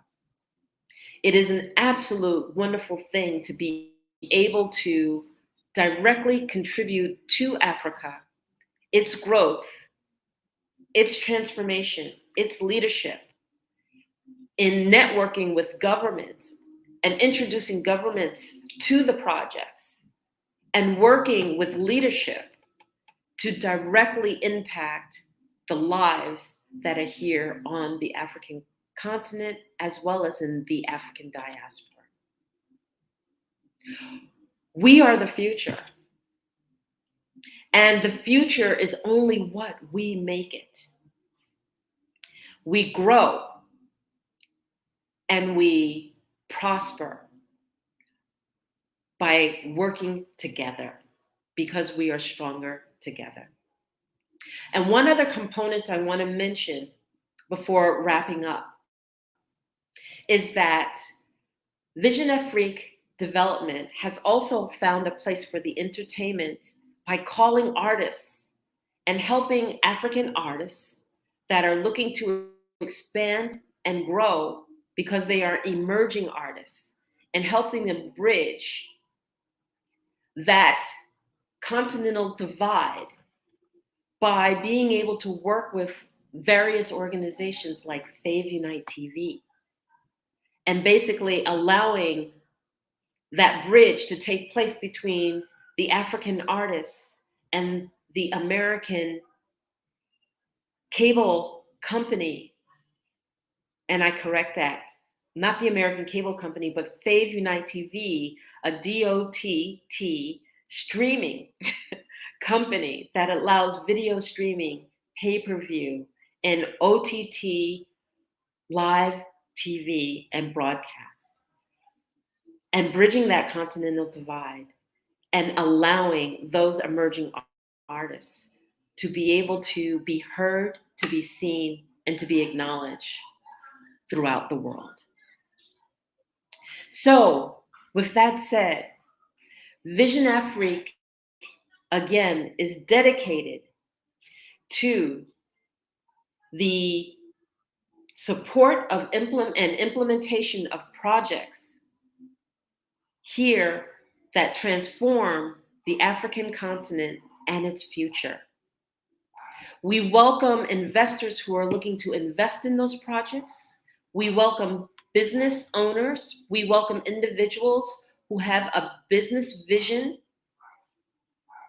And we welcome developers who are looking to develop here on the African continent for those projects that are seeking those needs. We are the bridge. We will bring you together. And we will make that success story, that vision, and that goal come together like no other. Thank you so much for your time and your thought and your consideration.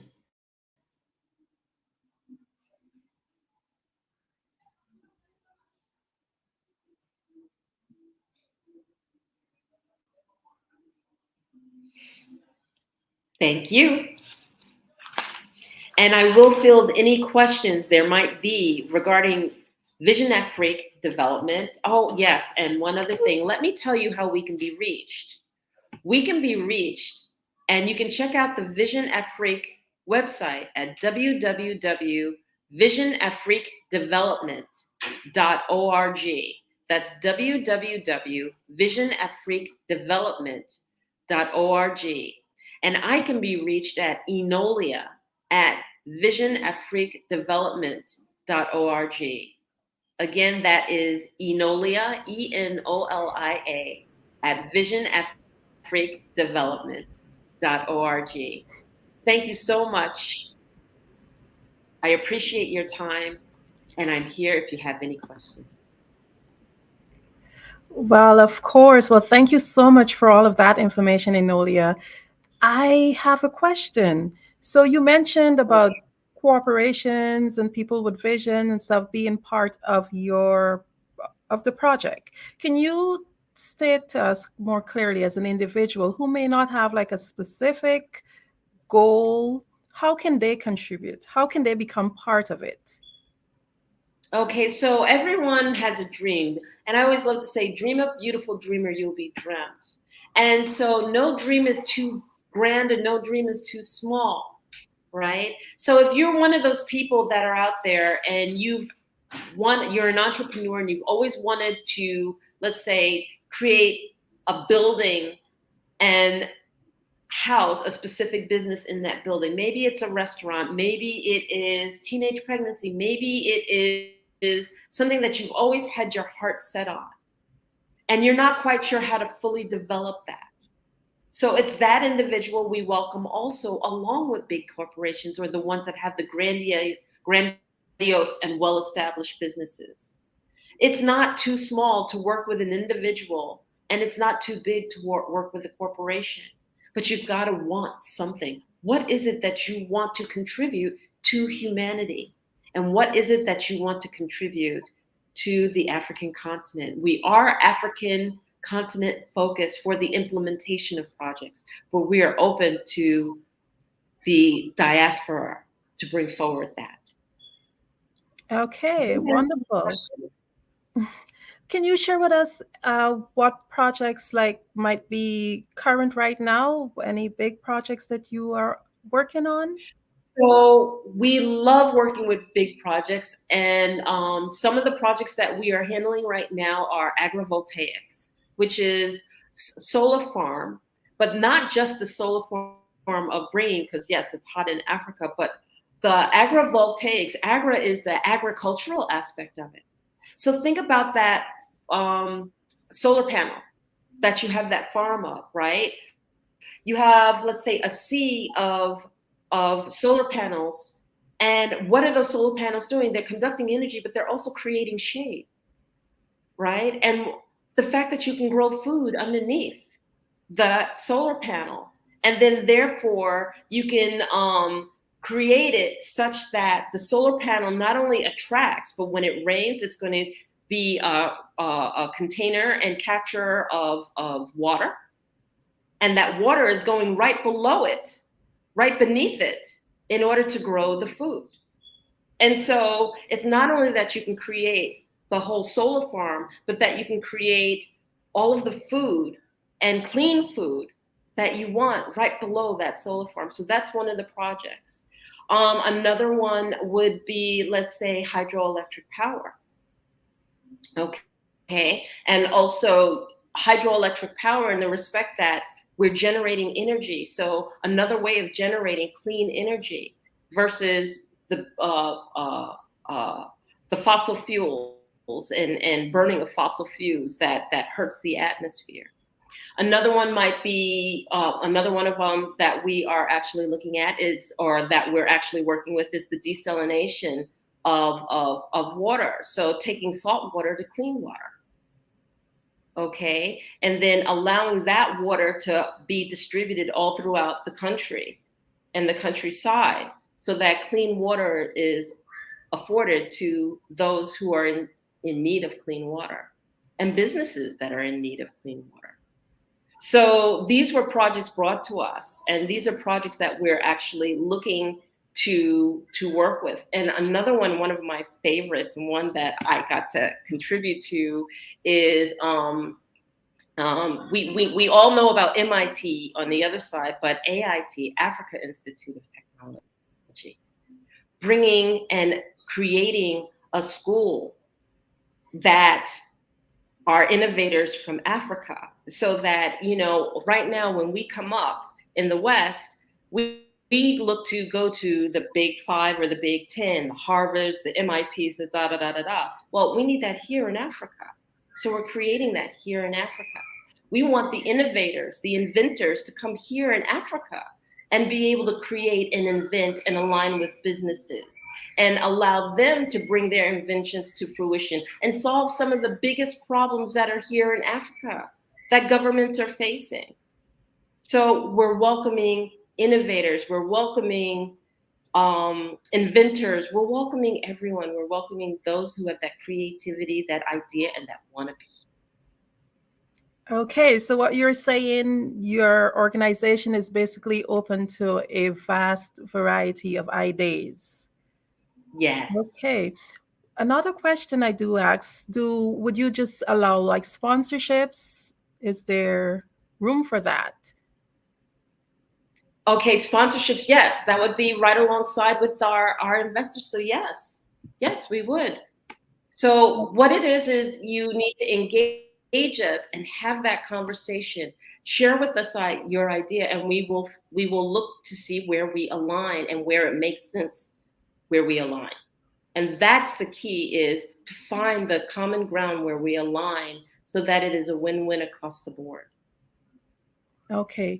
So it doesn't make sense for us to do it just for the sake of doing it. We do it where it makes sense. Yes, I can imagine. I am very much so interested in this because I do have a project that I work on. This is with young ladies who have been sold into childhood marriages, and definitely it would be a great thing to learn more about your organization and how we can collaborate, etc. Now, in closing, can you share with our audience how we can get into contact with you?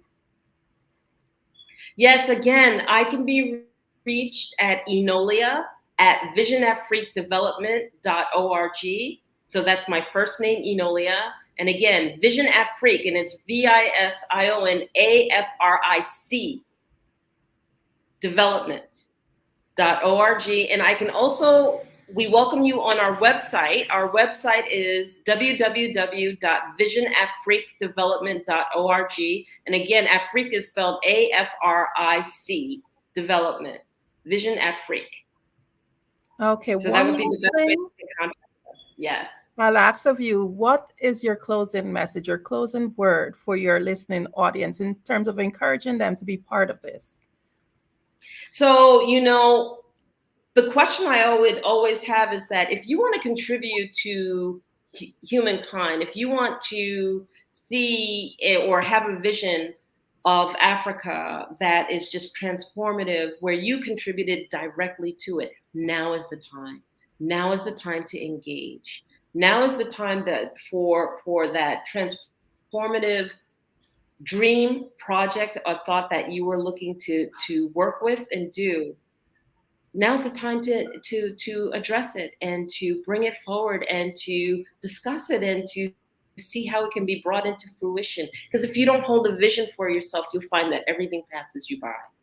And we have to stop looking at thinking that we came to be small and play small when we come with our dreams. It's okay to have a big dream to embrace, because there's going to be an investor and a developer who'll be willing to help you to bring it to fruition. It starts with you. It starts with the courageousness that you have to bring it forward and to know that it is worthy and valued to be implemented and that it can transform the lives of others that are so needed.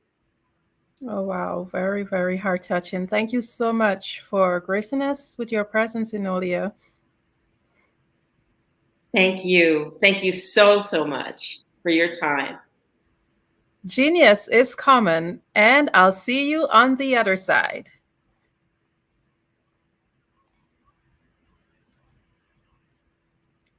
The Black Business Expo's mission is to raise funds for high school seniors going to college or K-12 entrepreneurs.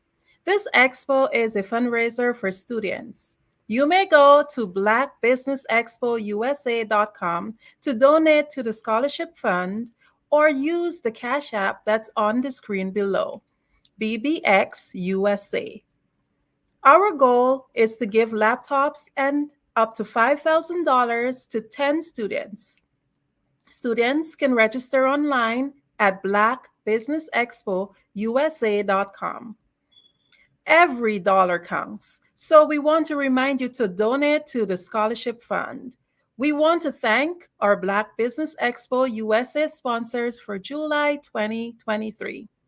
NC 100, Moody Capital Partners, Suede Soul, Lotus Rich Coaching and Training, Carolina, Virginia Minority Supplier Development Council, Step Management, BHS and Associates, Margie McLean Foundation, Inc., Genius is Common, Earth Essentials, Malene Shania Global, Executive Women Success Institute, The Quality Coaching Company, Superwoman Business Services, Creative Force Studios, Lee Entertainment, Artistic App Design, Black Business Expo USA.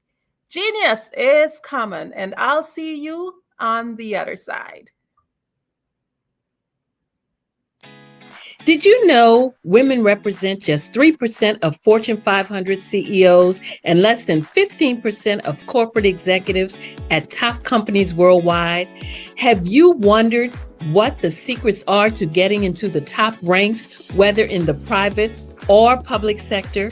Do you want to figure out how to stop being held back in your career or passed over for promotion? Then you're in the right place. Hi, I'm Dr. Madeline Ann Lewis, President and CEO of the Executive Women's Success Institute. I have decades of experience in the military, the federal government, and corporate America, and my mission is to help women succeed and tap into their full potential. I want to reach 1 million plus women around the world to become the leaders they are meant to be. So if you want to move into a management or executive level position, or maybe you are a female veteran transitioning out of the military into business entrepreneurship, then reach out to the Executive Women's Success Institute at 301-693-3284. Let us get you on the fast track to success.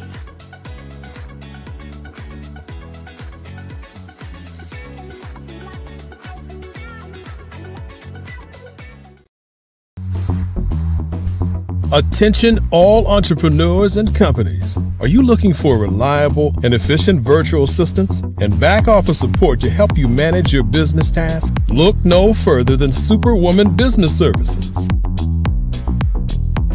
Our team of virtual assistants provides a full range of administrative support services, including operations management, social media marketing, and much more.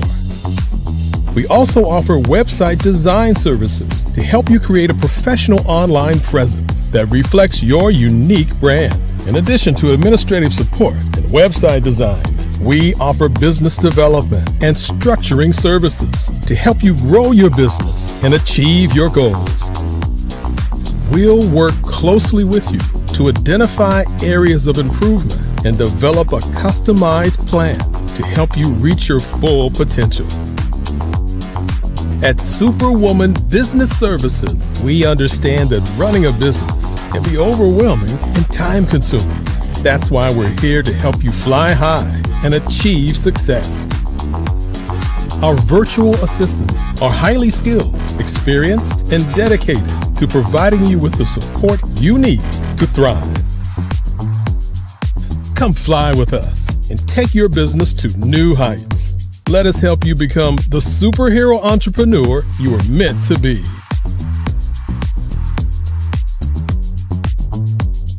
Contact Superwoman Business Services today to learn more about our back office support services. Come fly with us and take your business to new heights. I was born in a little village on the island of Haiti. Many deadly diseases pounded me. It is as if they were on a mission to end my existence on this earth. I refused to give up. In 1983, I left Haiti and came to the United States of America. And I came with $5, 2 shirts. I didn't speak any English. I came to Atlanta. I got a job. I was a doorman. I was a doorman with a dream. What I used to come on stage. I'd rehearse this moment that I'm standing in front of you. That's the power of a dream. Maybe today is the day you begin acting as if you already have it. And then step out with full force. Take a risk. No condition is permanent. Don't let your situation distract you. You are chosen. You are called. You are born for a purpose in this life.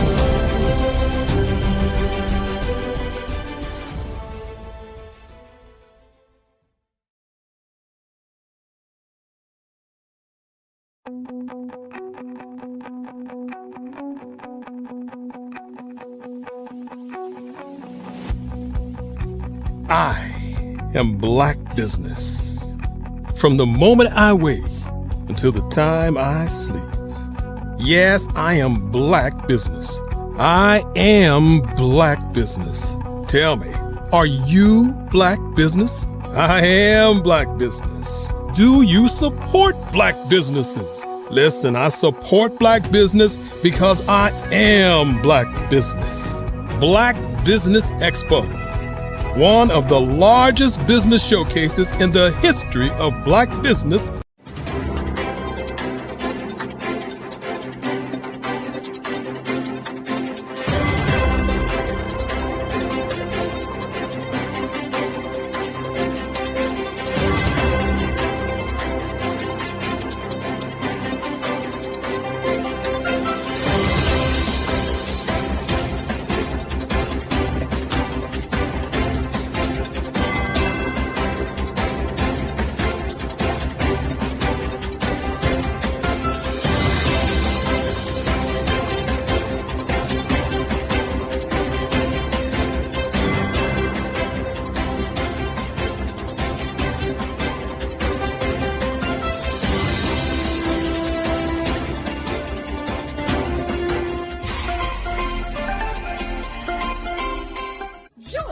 Dr. Eric Kelly III and a host of phenomenal speakers from all around the globe for this 7-day virtual event that you don't want to miss.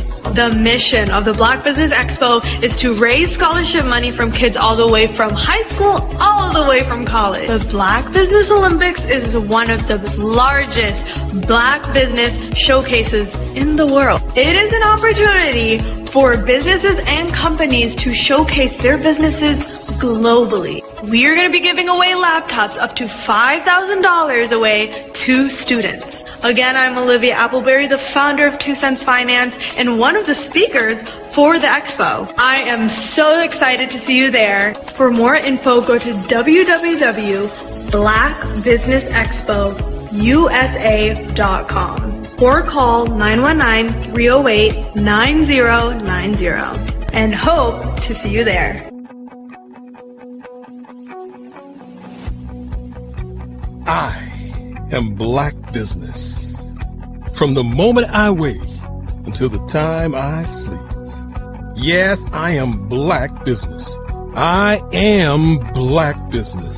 Tell me, are you black business? I am black business. Do you support black businesses?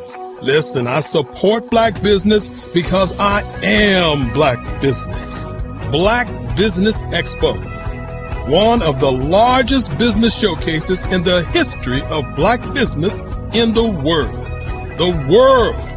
Sign up today at www.blackbusinessexpousa.com or call 919-308-9090.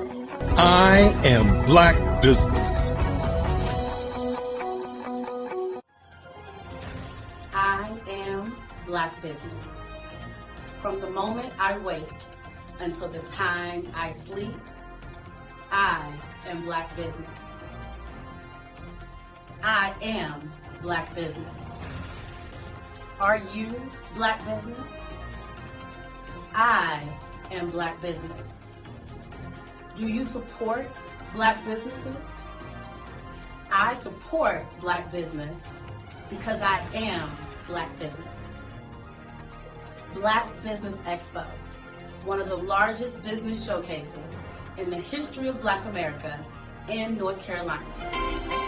Join Dr. Eric Kelly III and a host of phenomenal speakers from all around the globe for this 7-day virtual event that you don't want to miss. The mission of the Black Business Expo is to raise scholarship money from kids all the way from high school all the way from college. The Black Business Olympics is one of the largest black business showcases in the world. It is an opportunity for businesses and companies to showcase their businesses globally. We are going to be giving away laptops up to $5,000 away to students. Again, I'm Olivia Appleberry, the founder of 2 Cents Finance and one of the speakers for the expo. I am so excited to see you there. For more info, go to www.blackbusinessexpousa.com or call 919-308-9090 and hope to see you there. I am Black business. From the moment I wake until the time I sleep. Yes, I am Black business. I am Black business. Tell me, are you Black business? I am Black business. Do you support Black businesses?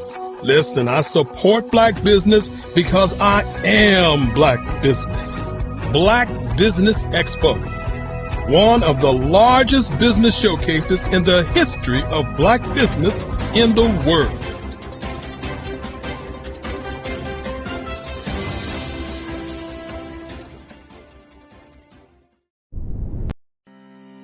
Are you aware that showing off your expertise can gain customers and position you as an expert in your industry? Consumers need confidence to purchase, so let us showcase your knowledge by interviewing you for a 3 to 5 minute video. We'll position you as an industry expert with a customized interview style video, and for a limited time, we'll cover all production costs. Click this ad or call now for all the information. You'll want to experience the same 5-star service our customers love. So take advantage of this one-time offer. Click this ad or contact us now.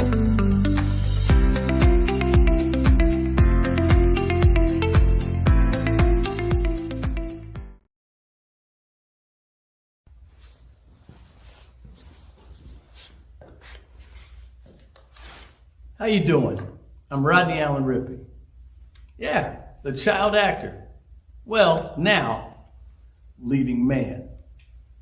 Some of you might remember back in the day, the Harlem Globetrotters popcorn machine. Remember that?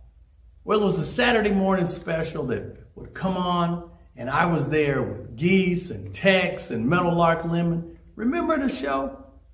Well, I had a great time. And I have to say a huge, huge thank you to all my fans out there. Thank you for all the years of support. I went on from the entertainment industry. I started getting into producing and directing. And now, hey, here I am. I'm a studio executive here in Burbank, California at 2526 Studios. I have to say, it's been pretty good, but the best is yet to come. Please stay encouraged. Keep reaching for your dreams and never forget that genius is common. Remember that. Genius is common. No matter what anyone says to you, no matter how tough the road may get, keep striving. Keep reaching for your dreams. And always know that you are worth it. Everything that you put into yourself, everything good that you pour into your life, you are worth it. And when the times get tough, when things don't go exactly right, it's okay. Dust your shoulders off. Stand up strong. And remember, genius is common.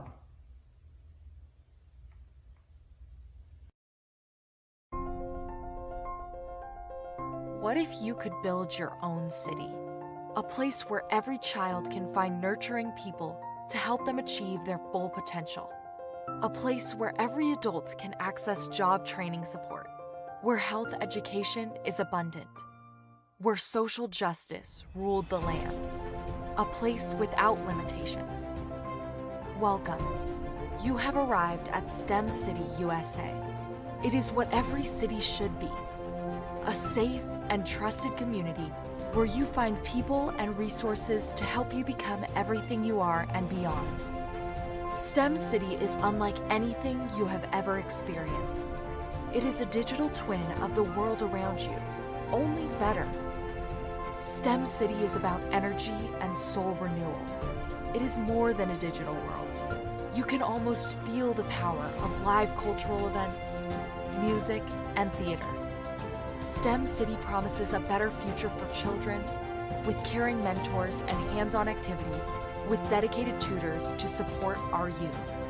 STEM City is your passport to a healthy lifestyle, with weekly events addressing our community's many issues. STEM City is your financial well-being, with helpful information on wealth management, career advancement, job training, and so much more. STEM City is the community you deserve.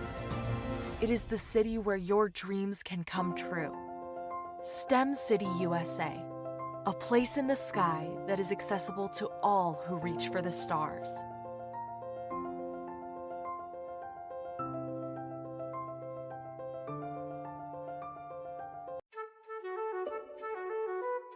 This is Dr. Arnold T. Petsworth. He's the owner of Petsworth Vet World, a veterinary clinic in Hopton, Connecticut. His patients include dog, cat, frog, fish, Goldie, dog, and this alpaca. Due to doctor-patient confidentiality, we can't tell you their names. Business at Vet World was steady, and then quarantine hit. Neighbors brought new four-legged friends into their homes. Bunnies. Bunnies everywhere. Dr. Petsworth welcomed these new patients with open arms. The only problem? There were more appointments than he could manage. That's when Dr. Petsworth turned to his American Express business card, which offers spending potential that's built for his changing business needs. He decided to hire a new assistant, Julio, and with spending power built for business purchases, he used his card to furnish a new exam room. Together, Dr. Petsworth, Julio, and American Express Business made sure all the pets of Hopton got the love and care they deserve. And everyone was happy. Get the card built for business by American Express.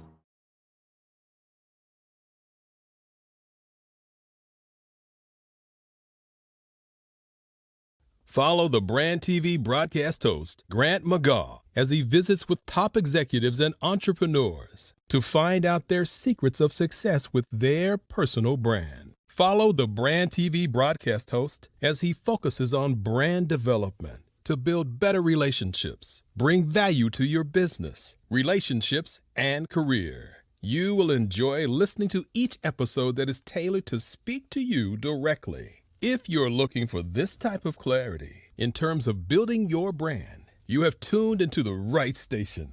Each episode will help you to shape a conversation in the 5-star BDM network of 20,000 professionals and become a springboard for your corporate engagement and business opportunities. Each guest will frame their story in the areas of personal branding, business development, career development, financial empowerment, and technology innovation.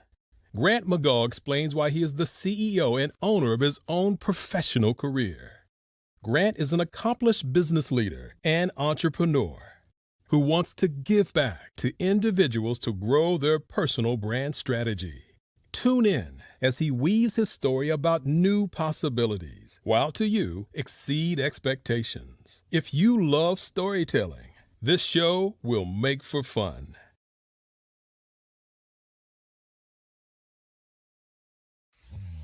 Phenomenal Tanya T. Wise, who is here from the great state of Maryland. Tanya, welcome and thank you for being with us today. Can you indulge our audience a little bit and tell them just a little bit more about who you are and what it is that you do? Well, I love being able to talk to people and have a magnetic attitude, being able to just show them. So I always like to say, level up is Coach at Tanya T. Wise here. So can you tell our audience, just give them a teaser about what your presentation will be about? So my philosophy is that we should all be living our dream life. So tomorrow I'm going to talk about how you start living your dream life. What are some of the things that you thought about in your childhood that you just kind of let go and dormant? Wow. And I want to reignite that and just give you some pointers and some tips, some tools, some strategies to be able to start living your best life now. And guess what, Wanda? And leave an inheritance for your legacy. Oh my goodness. Okay, I know that's resonating with a lot of people. I've heard that you have a dynamic coaching program. Can you tell us a little bit more about that? Absolutely. So our coaching program help people that have the lack of time, that lack strategies, and lack the confidence to go after their dream life. So we help them implement tools, we help them implement strategies, as well as give them resources so that they can live their best life now and leave that inheritance. Wow. Oh, I love that. I love the leave the inheritance part. Listen, you are dropping some major nuggets, and I know a lot of what you're saying is resonating with a lot of people, but I think we're all curious, how did you even make this transition into the speaking and coaching arena? What's the story behind this? So I started out in finance, and I realized that a lot of people don't necessarily go after their dream life because of the lack of finances or the education behind finances. But it wasn't until I lost my firstborn, my only son, that life changed for me. And where I was going after it all, living the corporate life, hit my 6-figure income and living in my dream house with my dream man, driving my dream car. I nearly lost it all when I lost my son. And so I realized it only takes one financial catastrophe that can change your entire life.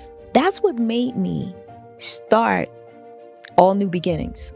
Because no matter what's going on in life, there's a new beginning. And because of that, we develop a program called Wise Minded. My little slogan is, don't just dream it, let's live it. If they want to connect with you or work with you, what is the best ways for them to be able to do that? Well, for my social media guru, you can connect with me on every single social media platform as Tanya T. Wise.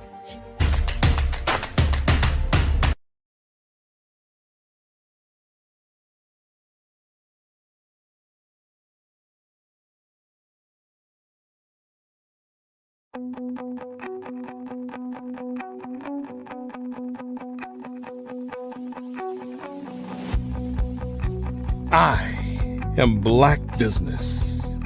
From the moment I wake until the time I sleep. Yes, I am Black business. I am Black business. Tell me, are you Black business? I am Black business. Do you support Black businesses? Listen, I support Black business because I am Black business. Black Business Expo, one of the largest business showcases in the history of Black business in the world. The world! Sign up today at www.blackbusinessexpousa.com or call 919-308-9090.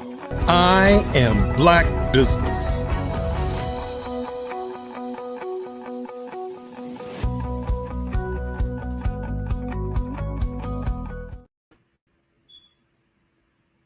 Good afternoon, business owners, entrepreneurs, thought leaders, and corporations. Welcome to the Black Business Network. My name is Andrea Adams, and I'm the founder of Global Kids Speak Oratory Club, where we teach your children the art of public speaking and provide a stage for them to express themselves. I am your business moderator for this afternoon on the Black Business Network. The Black Business Network is a 24-hour business network showcasing Black businesses, business owners, entrepreneurs, and thought leaders worldwide. We have speakers from North Carolina, London, Singapore, Africa, Japan, and cities all over the United States. The Black Business Network is a global community sharing its business knowledge to empower, inspire, and educate businesses about business. I'm honored to introduce myself today as the keynote speaker for this segment.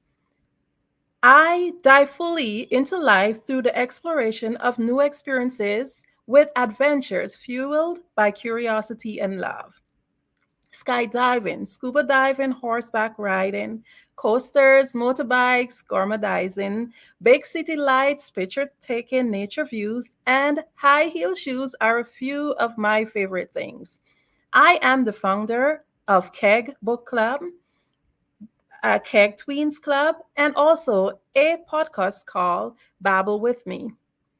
I am a coach, mentor, radio, and television host who was fortunate enough to be able to be trained by Les Brown through the Power Voice program. I was also mentored and coached into Thinking into Results by John Tallarico. And I used these experiences through role modeling and self-expression to empower youths to develop public speaking skills, assess their inner self-talk, change their mindset, and transform their lives by improving their relationship with themselves. I will be speaking to you this evening on how to create, sell, and market your online course. Genius is coming. See you on the other side. Now, if you had that idea as a coach to launch a course, but you have no idea where to start, then this is the place. You can stick around and I'll be sure to teach you more on that. What will you learn today? You will learn some advantages of having an online course. What are e-learning platforms?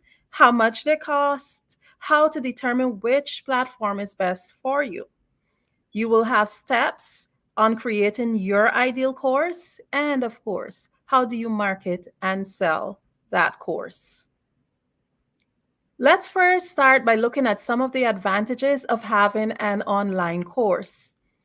As a coach, we should know that it's a huge market for online courses. You have the opportunity to increase your income. You can leverage your time better, create more leads for your coaching business, set your positioning in the market, better impact the world, and repurpose the content. So let's just go in a little bit more about all of these advantages. They said that the global e-learning market was valued at $197 billion in 2020. And it's expected to grow to $840 billion by 2030, given a compound annual growth rate of 17.5% between 2021 and 2030. Another advantage of having an online course is increased income. As a coach, there are numerous ways to earn income. Group coaching has become very popular, especially for time leveraging. Since the pandemic, the demand for remote learning has increased, and so has the potential to increase your income by offering your services. An online course helps you to earn additional income outside of your traditional job. It also allows you to leverage your time better. Who doesn't want to have more time? Who doesn't want to manage their time better? Having a course allows you to move from working not only on one-to-one with clients, but one-to-many. This means that you can serve and help as many people in your target market with your skills that you have. By creating an instructional video and publishing it online, anyone across the globe can learn from you at any time of night or day. Your students will be able to watch your videos at their own time, which means that there's flexibility on both sides. Due to high-speed internet, there are no excuses now. Your course can be accessed at any time, which means that you can leverage your time better. What a great advantage. You can also create more leads. So if you're putting together an e-course, a great way to help your students over the line and to get them to take a higher price product is to suggest it in a current course. So once your student has grown with you, they've developed a rapport, you can easily suggest within a course, now that you've taken this course, I suggest that you take this other course in order to widen your span or your knowledge on a specific subject. They will be more likely to buy from you when they've already spent a considerable amount of time working with you. Then you have other advantages like positioning in the market. Having another layer of products to offer is always an important thing as a business. It's good to have your main products and other layered products in order to help with increasing income and also increasing the services so that your customers will have more options. They can grow with you and they're just not there at one pace. It will actually help you to push your products into higher price brackets. And that's exactly what we need, because you want to be able to have introductory prices for your courses where your students can have like basic learning skills, but you can also have higher ticket prices where you go more in depth on subject matters where they can become more skilled. This is usually where most of the money is made in any coaching business, service based, or even products. It doesn't matter where. It's important to have additional products. Now, positioning in the market is another great advantage. Having having layers to offer your products would be the most important thing that you can do. You can literally push your price to product higher price brackets, which is usually where money or most of your money is made with your coaching. And one of the greatest things as a coach you find is the impact. I don't know about you, but as a coach, when I see my students grow, it gives me great joy because it helps me to live a meaningful life. It helps me to know that I am fulfilling my purpose. Now, you want to be able to impact the world also, and that is a great advantage. If you've got a coaching business where you're working one on one with your clients, then you'll know that oftentimes you have the same conversations over and over again with different clients about the similar issues. A lot of your clients stick to the similar points, and you find that, hey, this here is an issue. So most people are having issues within this specific area. Now, your course is that mode of impact. Your expertise can actually help your clients to grow, and not just your existing clients. You can impact the world because of the internet. Someone can be in a different continent and they can have access to your course. So not only are you impacting those in your community directly one-on-one, but you're able to impact the entire world. The other good thing or advantage of having a course is the repurposing of your content. Now you've created your course. You have your videos, you have your PDFs, you have so much information. Why not repurpose it? You can take that information and you can use it on social media. You can use it in blogs. You can create mini courses out of it. You can take excerpts and email it to your subscribing list. There's so many things you can do with the content for your course in order to use it as conversion to grow your business. Now you have the course ID.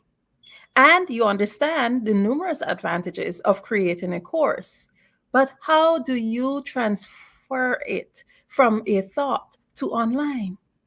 What exactly is an e-learning platform, or what we commonly call an online course?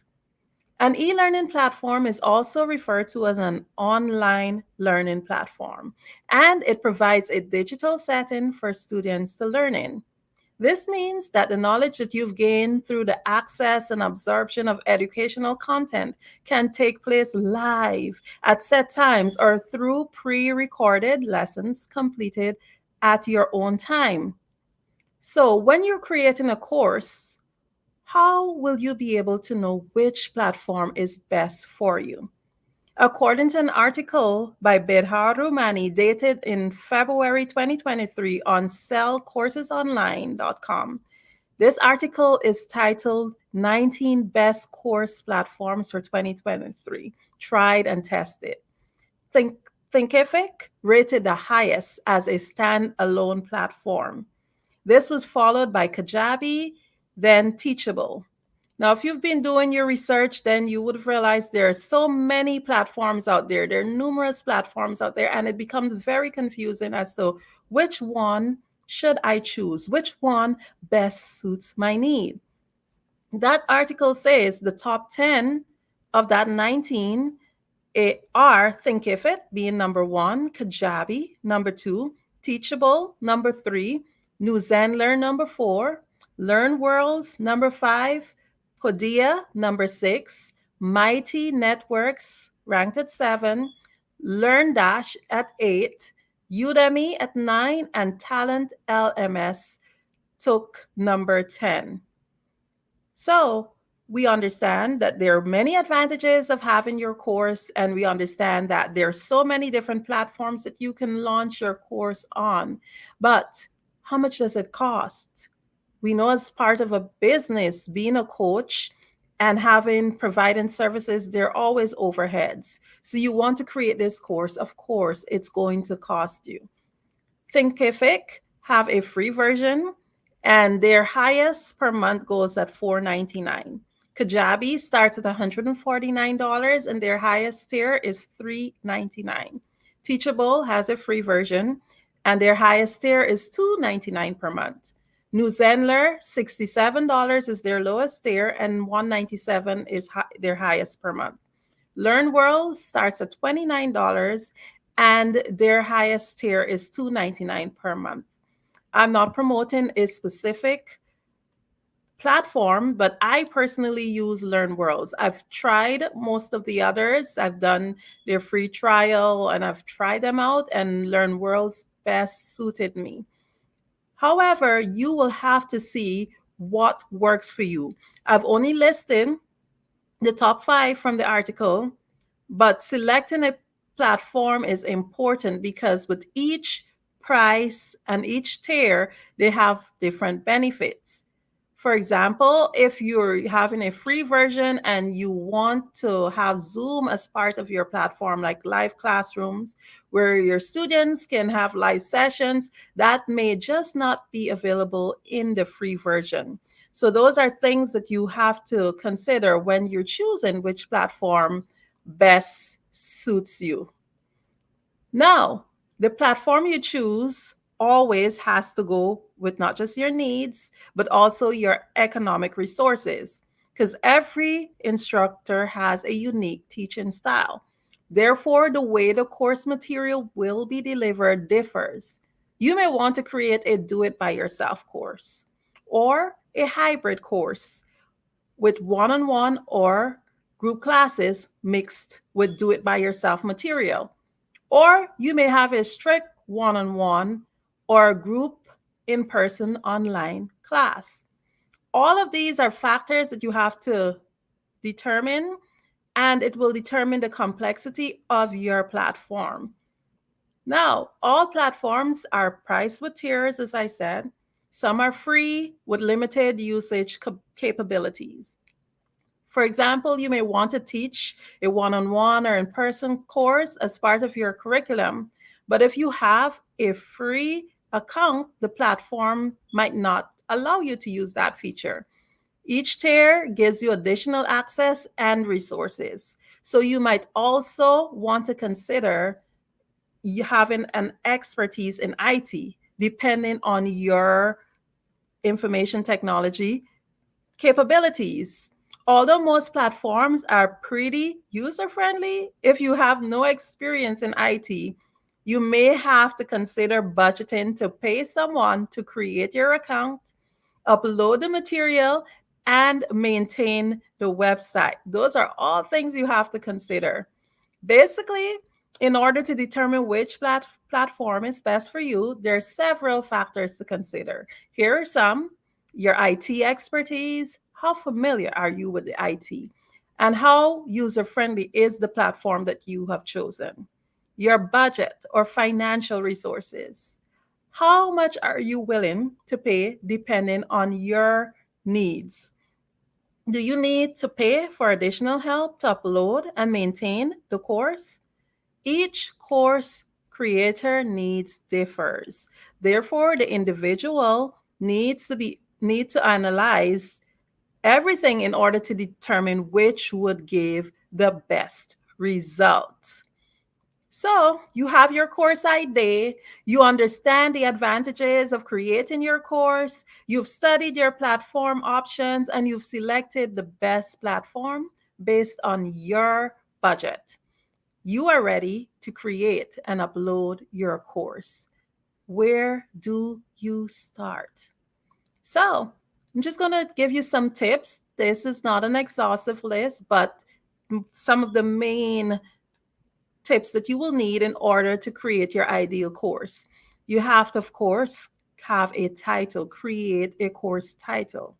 You should test the idea, do extensive research on the topic, write the course outline, plan each lesson with a goal, ensure that it's tangible.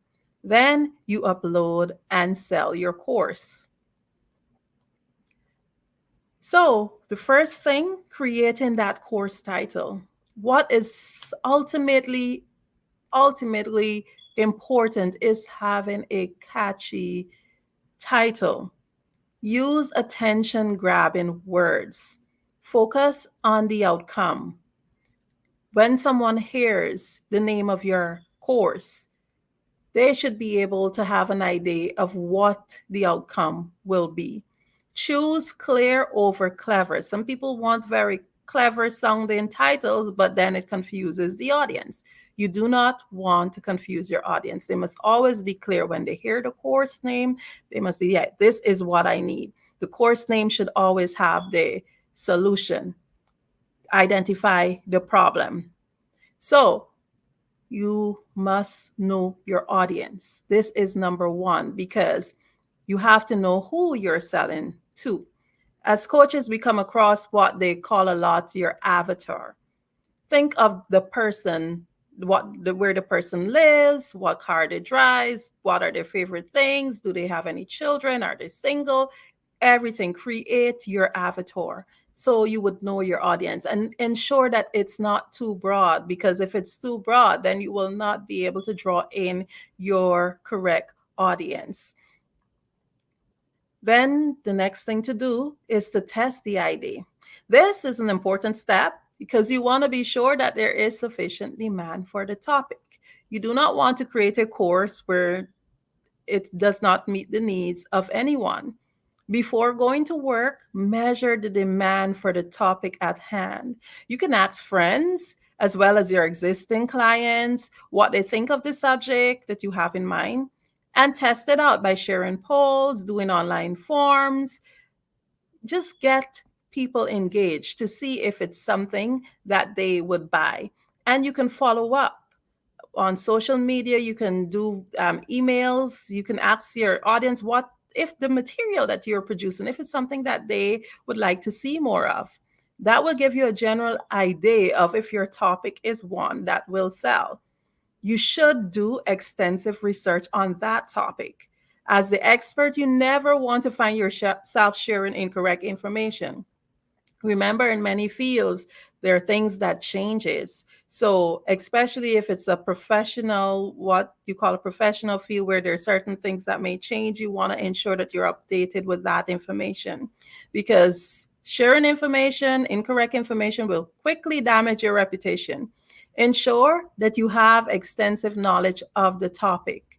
As part of your thorough learning process, make sure you go beyond to ensure that your attendees have great information. You can go to the library, go beyond Google, go to books, go to university sites, whatever it is that you can, where you can go to get additional information that will give your audience or give your students the best information. Just whatever you do, ensure you go the extra mile. Even go to your competitor classes and webinars. Whatever it is you have to do it so that you know that you are giving your students the best. Now, you've done extensive research on the topic. What are the other things that you can do here? You can next write your course outline.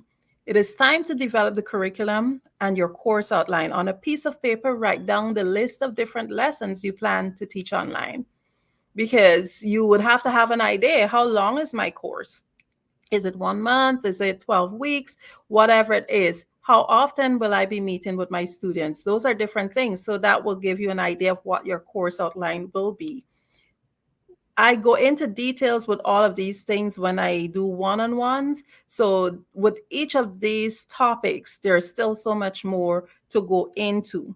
But it's important that you think of your lessons, think of how many weeks, because you don't want your course to be too drawn out, and you don't want it to be too short, because you want your students to get enough information to ensure that you've solved or you found a solution to whatever the issue was. You should go in logical order to make sure that your ideas evolve naturally and it's not confusing to the students. Ensure that it's smooth and frictionless and the learning process is friendly. Now, plan each lesson with a goal. So not only are you doing your outline for your course, but you're actually having a goal for each lesson. Like, what is the takeaway point? When you teach each lesson or you create each lesson, try to think of the end in mind. What is it that I want this person to learn from this? What is the outcome that I would like to get from this lesson? Is the information that I'm putting in here, is it clear? Is it concise? Is it complete?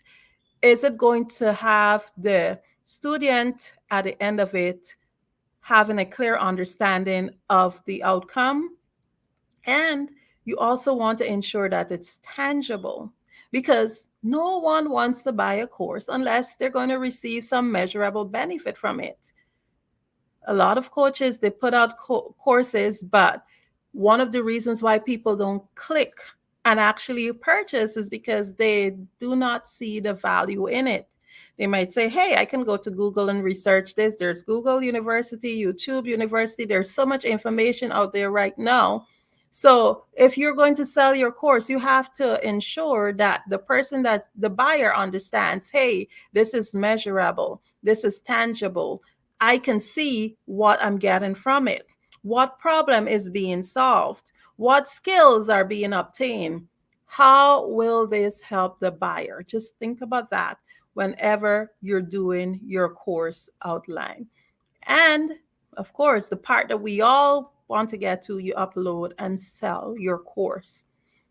It is important to note that you do not have to complete the entire course before you begin selling. Yes, I will say that again, because that is a myth. A lot of coaches have been putting off actually publishing their course because oh, I haven't completed all the lessons. I haven't uploaded all the videos. I haven't done this. I haven't done that. You do not have to wait until you complete the entire course before you begin selling. Your course can be released. Your content can be released by drip learning. You may have the students just have access to it if it's a month course, week by week or day by day, however you choose, depending on your lesson plans. You may tweak your content also based on the needs of students, because especially with coaching, you come to understand that each group or each person, their needs are different. So sometimes you can actually tweak your course according to the needs of the student. So you do not sell a course based on what you want to sell. You sell a course based on the need of the learner. And that's very important to understand that. So you have your course, you've uploaded it. How do you market and sell that course? You can join Facebook groups with similar topics. You can accept speaking opportunities. You can use ClickFunnels. You can build your email subscription list. You can create your own private Facebook group, create webinars, reach out and network daily. These are just a few ways you can sell your course, you can market it. So join in Facebook groups with similar topics. Many Facebook groups, like if you're selling a course, for example, one of the things I do is public speaking for children. What I do, I go to Facebook, I look for public speaking kids, and I join similar groups, because what you will find is that you'll find other people who have needs for that. And you must always respect the rules of the group. Some groups are very free in terms of allowing you to post. Some groups have strict restrictions. Whatever the rules of the group is, it's important that you respect that person's group, because you would not want your group to be disrespected. But if you can lean towards groups that allow you to share more, that way it's easier to network. And you use that group sometimes to reach out to people individually. Say, hey, I'm in X group with you, and I noticed that you mentioned that you might need this. I have this available if it's something that you want to consider. And some people will say no, some people will say yes. But the thing is that if you do not do it, then you will not know what opportunities you have. Now you can accept speaking opportunities. Many platforms some platforms allow you to be able to speak about your business. Of course, there are platforms that would not allow you to talk about your private business. on their platform, but whatever it is, you respect that. You understand before you speak what is allowed, what's not allowed.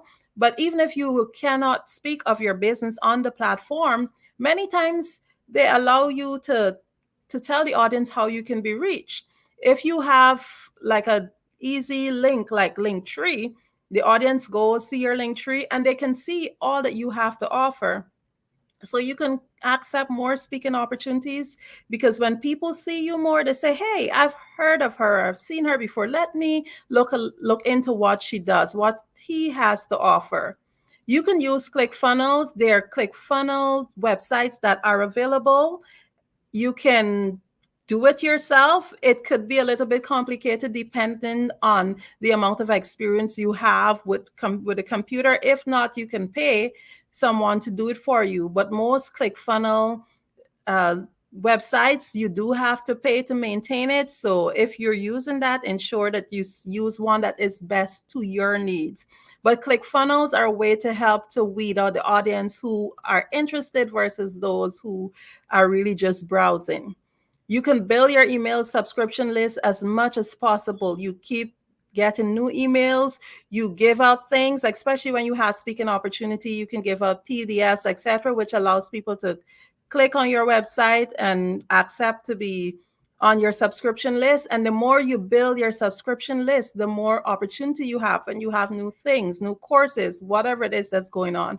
You can actually keep your subscribers updated on it. You can create your own private Facebook group, which is one of the main ways. You create that Facebook group with the interest for the topic. And when you do have courses that are available, you kind of funnel them out by doing special offers for your group first. And that way you can grow, you can invite people to come in and speak on the topic in your group. But there are different ways to grow your Facebook group. So you know that people who are coming here are interested in that specific topic. You can create your webinars. Your webinars are a really great way to get people to learn more about you. You can have it pre-recorded and have it run at certain times. So that way a person can click and at any time they can learn more about what you have to offer. Because the webinar, you can use that to break down more details on your course, etc. And of course, the one that people fear the most is reaching out and networking daily. We many times complain as coaches saying, hey, we can't find people, we can't find. But many of us, if we look into our phone, we'll find that we have at least 100 plus contacts.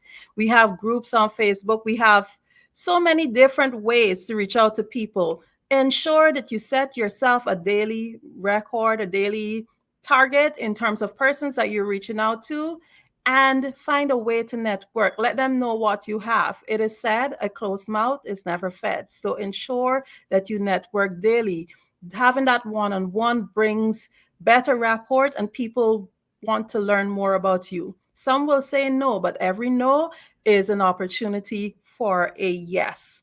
So in closing, this is not an exhaustive list of all the ways to create, market, or sell your online course. The entire idea is to be creative, to think outside the box, and to be authentically you. That's it. If you'd like to be coached as to how you can build, sell, and market your online course, you can contact me. You can check adornomy.learninginstitute.com. I am there with the course information is there. You can learn more about how I can help you do what I am talking about. I do appreciate your time and thank you so much for listening.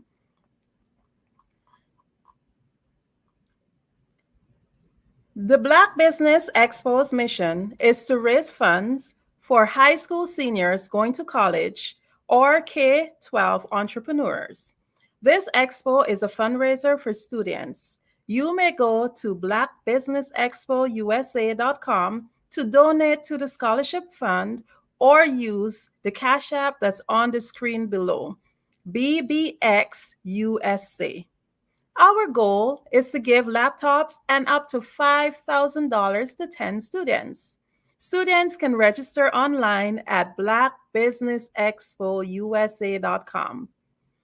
Every dollar counts. So we want to remind you to donate to the scholarship fund. We want to thank our Black Business Expo USA sponsors for July 2023.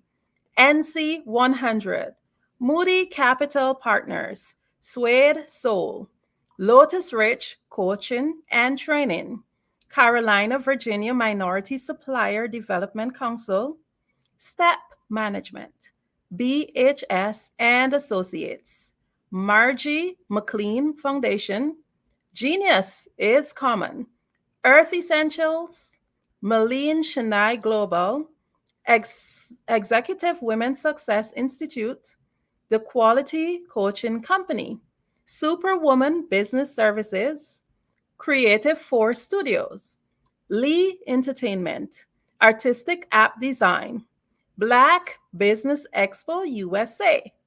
Genius is Common, and I'll see you on the other side.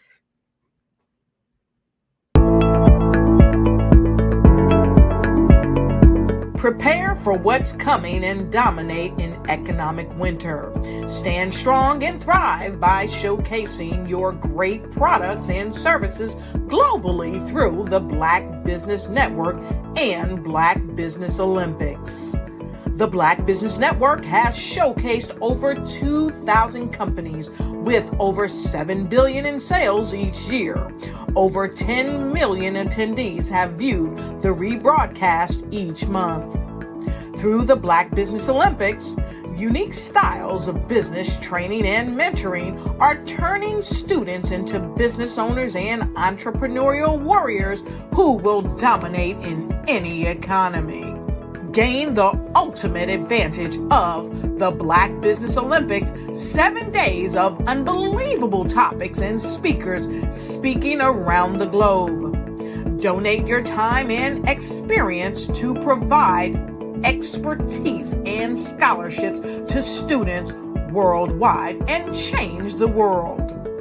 Now, more than ever, new insights, tools, strategies, and capabilities are needed. This is your chance for a major presentation to the world. Fill out the form and join the more than 2,000 speakers who have presented to over 200 countries. Join the Black Business Network streaming live into the Metaverse, STEM City, Black Multiverse Enterprises, Hulu, Amazon, YouTube, iHeartRadio, Apple, Facebook, LinkedIn, Pod TV, IBM TV, Spotify, and Google Podcasts. Sign up today. Spaces are limited, and we will see you there.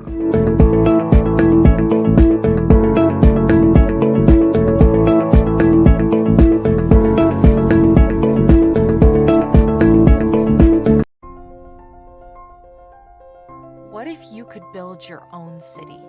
A place where every child can find nurturing people to help them achieve their full potential. A place where every adult can access job training support, where health education is abundant, where social justice ruled the land. A place without limitations. Welcome. You have arrived at STEM City USA. It is what every city should be. A safe and trusted community where you find people and resources to help you become everything you are and beyond. STEM City is unlike anything you have ever experienced. It is a digital twin of the world around you, only better. STEM City is about energy and soul renewal. It is more than a digital world. You can almost feel the power of live cultural events, music, and theater. STEM City promises a better future for children with caring mentors and hands-on activities with dedicated tutors to support our youth. STEM City is your passport to a healthy lifestyle with weekly events addressing our community's many issues. STEM City is your financial well-being with helpful information on wealth management, career advancement, job training, and so much more. STEM City is the community you deserve.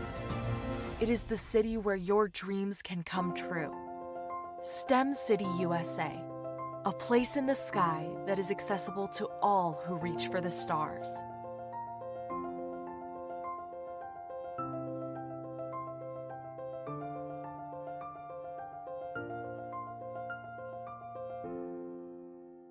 I'd like you to imagine with me, if you will, opening an app where you can collaborate with like-minded individuals from around the world, get inspiration and in-app tools to launch and grow your business, as well as share your knowledge and earn compensation, all in one app. Well, the name of that app is Truso, short for Truly Social. Hi, I'm Matthew Newman, the founder and CEO of Truso. A new concept in social media, Truso is designed from the ground up to be a platform that's both social and empowering for all its users. How exactly do we do that? I'm glad you asked. First, Truso brings the world together via video. Psychologists assert that video provides a significantly more effective connection than audio only. When you enter a community on Truso, you're face to face. Second, on Truso, you don't have to have 1 million followers to monetize. Our business model allows all hosts and moderators to monetize, no matter the size of your following, by 1, producing fee-based content, and 2, inviting others to join the platform as subscribers. Even more, Truso has an in-app resource library with over 100 free resources, forms, and documents to help you build your brand and grow your business. Third, Truso is inclusive. The deaf and hard of hearing communities make up 360 million people worldwide. Unlike audio-only apps, Truso embraces this community, providing a networking platform that allows them to participate via video and closed captioning. We even have a deaf and hard of hearing foundation in the works as well. Fourth, Truso is both social and safe. We refer to Truso as a virtual extension of the beauty shop, barbershop, and brainchild of the community. A place where there's laughter, along with wisdom, growth-oriented conversation, and genuine connections in a safe space. Truso even has proprietary security to ensure we maintain a safe environment for everyone. Where are we at now? Truso is live, y'all. We've launched in beta, and we're acquiring users daily. We have an incredible development and marketing team, plus amazing celebrity influencers at the table, helping us spread the word around the globe, beginning within the African diaspora and beyond by creating a safe space for growth, connection, and collaboration. We're truly excited about Truso. We've created something special for which there is a global market. And we invite you to embark on this journey with us as a shareholder. The future for Truso is truly bright. Join us and let's go there together.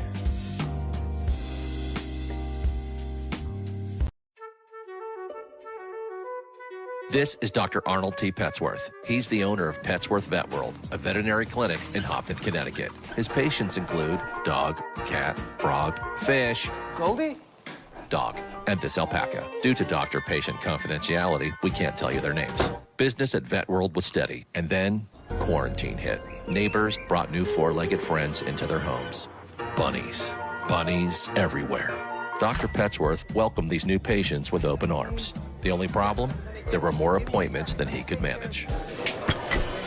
That's when Dr. Petsworth turned to his American Express business card, which offers spending potential that's built for his changing business needs. He decided to hire a new assistant, Julio, and with spending power built for business purchases, he used his card to furnish a new exam room. Together, Dr. Petsworth, Julio, and American Express Business made sure all the pets of Hopton got the love and care they deserve. And everyone was happy. Get the card built for business by American Express.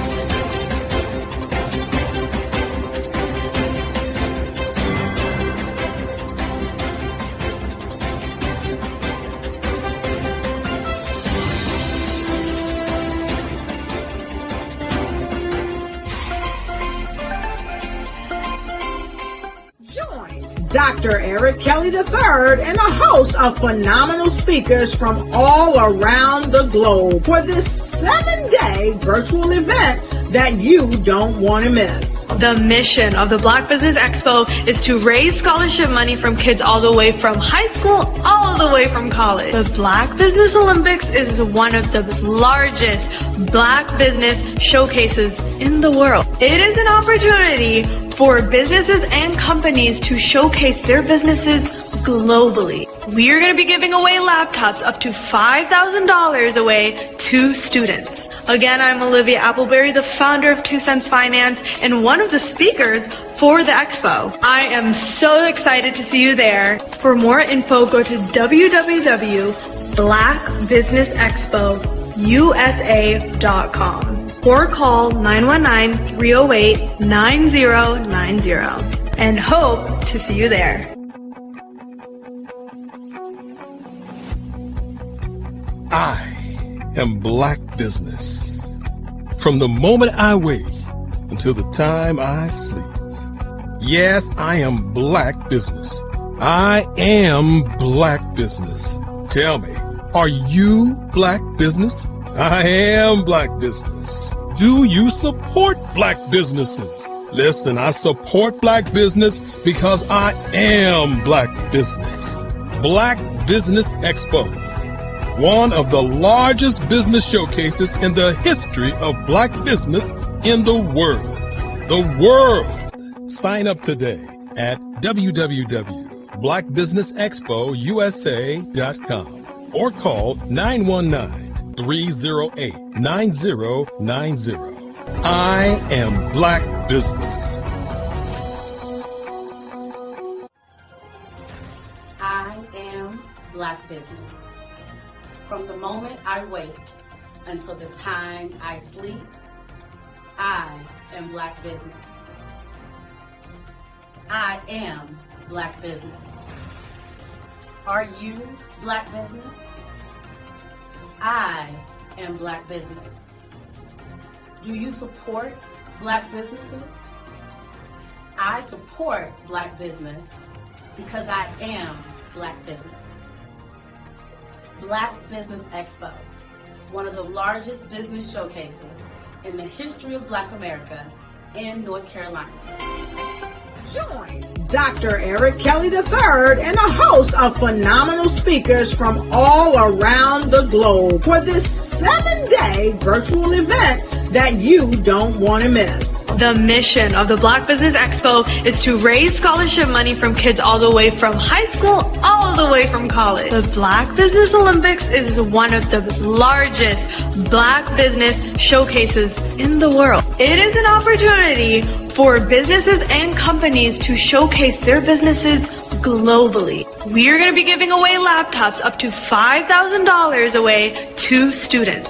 Again, I'm Olivia Appleberry, the founder of 2 Cents Finance and one of the speakers for the expo. I am so excited to see you there. For more info, go to www.blackbusinessexpousa.com or call 919-308-9090 and hope to see you there. I am Black business. From the moment I wake until the time I sleep. Yes, I am Black business. I am Black business. Tell me, are you Black business? I am Black business. Do you support Black businesses? Listen, I support Black business because I am Black business. Black Business Expo, one of the largest business showcases in the history of Black business in the world.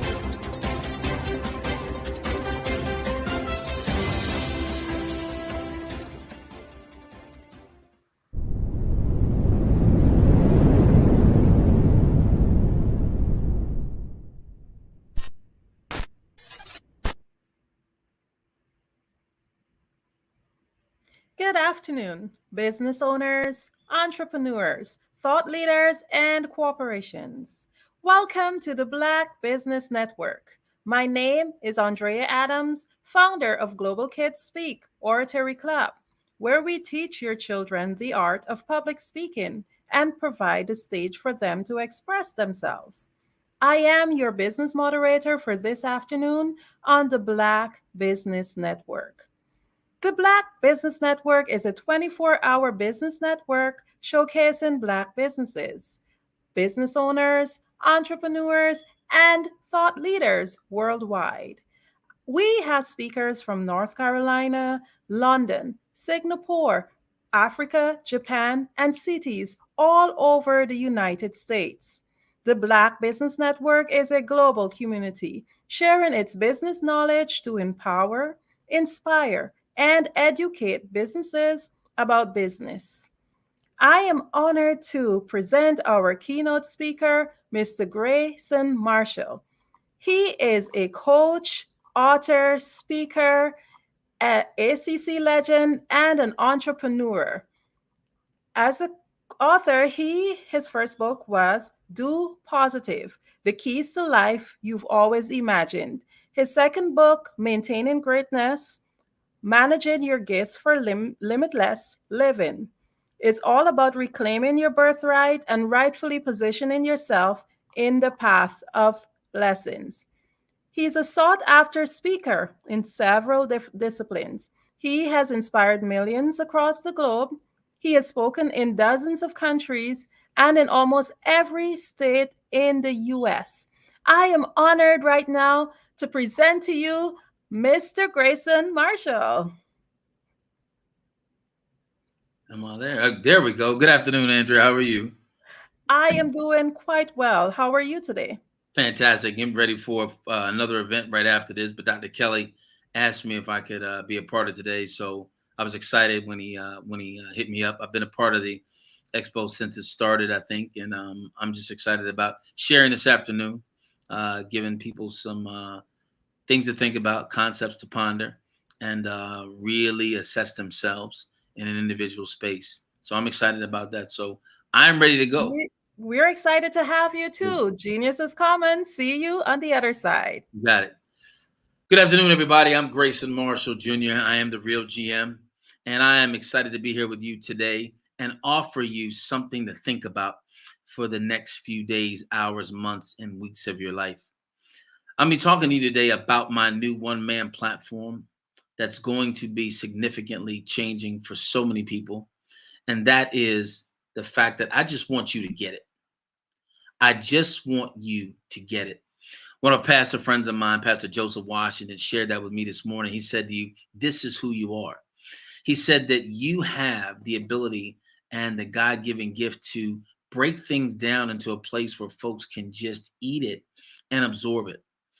So I want to share with you what I'm going to be talking about in this one-man show called I Want You to Get It. So I really believe that people have the opportunity to be whoever they want to be. And we're so jaded by societal narratives.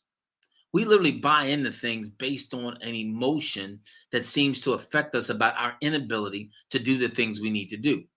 Remember this, my talks are never any more than a challenge right where you are. I empathetically challenge people in my whole conversational approach because I want to really understand where you are, but remove the excuses. I got to challenge you to move to this next level. And so many people have gotten to a place where they have moved to a successful place, but they become what I call successfully stuck. They get to a place where successfully stuck is who they are. Now, coach, what does that mean? What does it mean to be successfully stuck? Well, everybody in the world has a measure of success. They base it on something, whether it's financial, whether it's social, whether it's intellectual, whether it's familial. They all base it on something. And what most people tend to do is set a man-made approach to achievement. So they decide that I'm going to do X, Y, Z for X amount of time, and this is where I'm going to end up. And the people that persist and stay consistent find themselves either close to it or right at the precipice of it. and they sit and they are marveled at the success that they've had. And what I find at that point is they literally get successfully stuck. They've gotten to a place where comfort has become what they were really achieving. See, they weren't really moving forward to become successful. They were getting to a place where they wanted to become comfortable.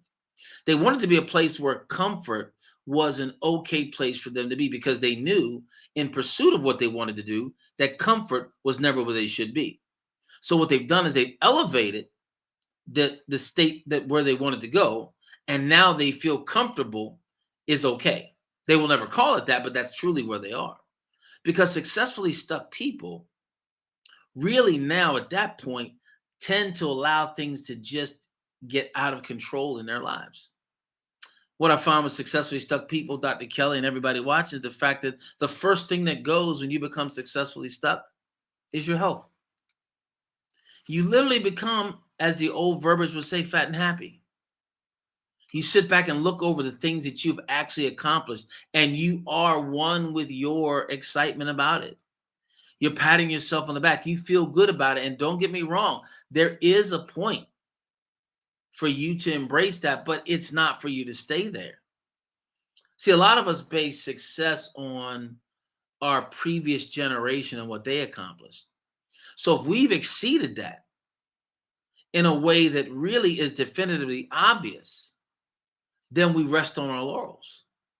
See, the true essence of success, and I shared this morning with our men's group, is the fact that that's not even a biblical principle. I asked the gentleman this morning, what is successful based on kingdom principles? And there really was very little answer. The one answer that I got was obedience was success. But truthfully, if we're going to be obedient, it has to be across the board. And what I believe we have is selective obedience. We choose which part of the kingdom we want to be obedient in. But how do you measure success? This is what I mean. All of the intangibles that go with a man-made concept, success, is all relative and arbitrary. And it's all personally dependent on who you are. There is no apex for success. It's a personal measurement. It's an individual thing, which is why I believe people get stuck. They get stuck at whatever that plateau was, whatever that accomplishment was. And what I want to share with you is that if you truly are about getting to quote unquote success, then it's a progressive thing that never stops. If we look biblically, retirement is not even a biblical concept. There's so many things that we have actually embraced and shared through generations that we long for. People want to retire early. See, I just want you to get this. I just want you to get it. People want to retire early because they want to get successfully stuck. They want to be at a place where comfort is their new address. And if we really are following and wanting to pursue, make change, define the generation, change the next group, we can never be complacent or stop. But so many of us live for that. So many of us set us up financially for that. So many of us work towards the place to be comfortable. And it's totally against everything you want or should want out of life. Isn't it amazing how we adopt things of the world, the concepts of the world? And again, I don't want to separate the two, but for most people, that vernacular is easy to embrace. The kingdom versus the world. Be not of the world, but in it at the same time. But what we've done is we've adopted so many of the belief systems of the world that we really can't effectively execute to the fullness of who we're supposed to be. So successfully stuck is where so many people are. And I talk to people about what it means and what it's going to take to move beyond that. But it's such a driven in concept. It's such a narrative. Every place in our lives is about finality and outcomes. We're striving for something. An outcome-based world is who we are and what we live in. It's where we exist. It's how we define our progress. When truthfully, there is no and should be no definitive way to evaluate our process except continuing. The only way you can really look at it is if I'm continuing to progress.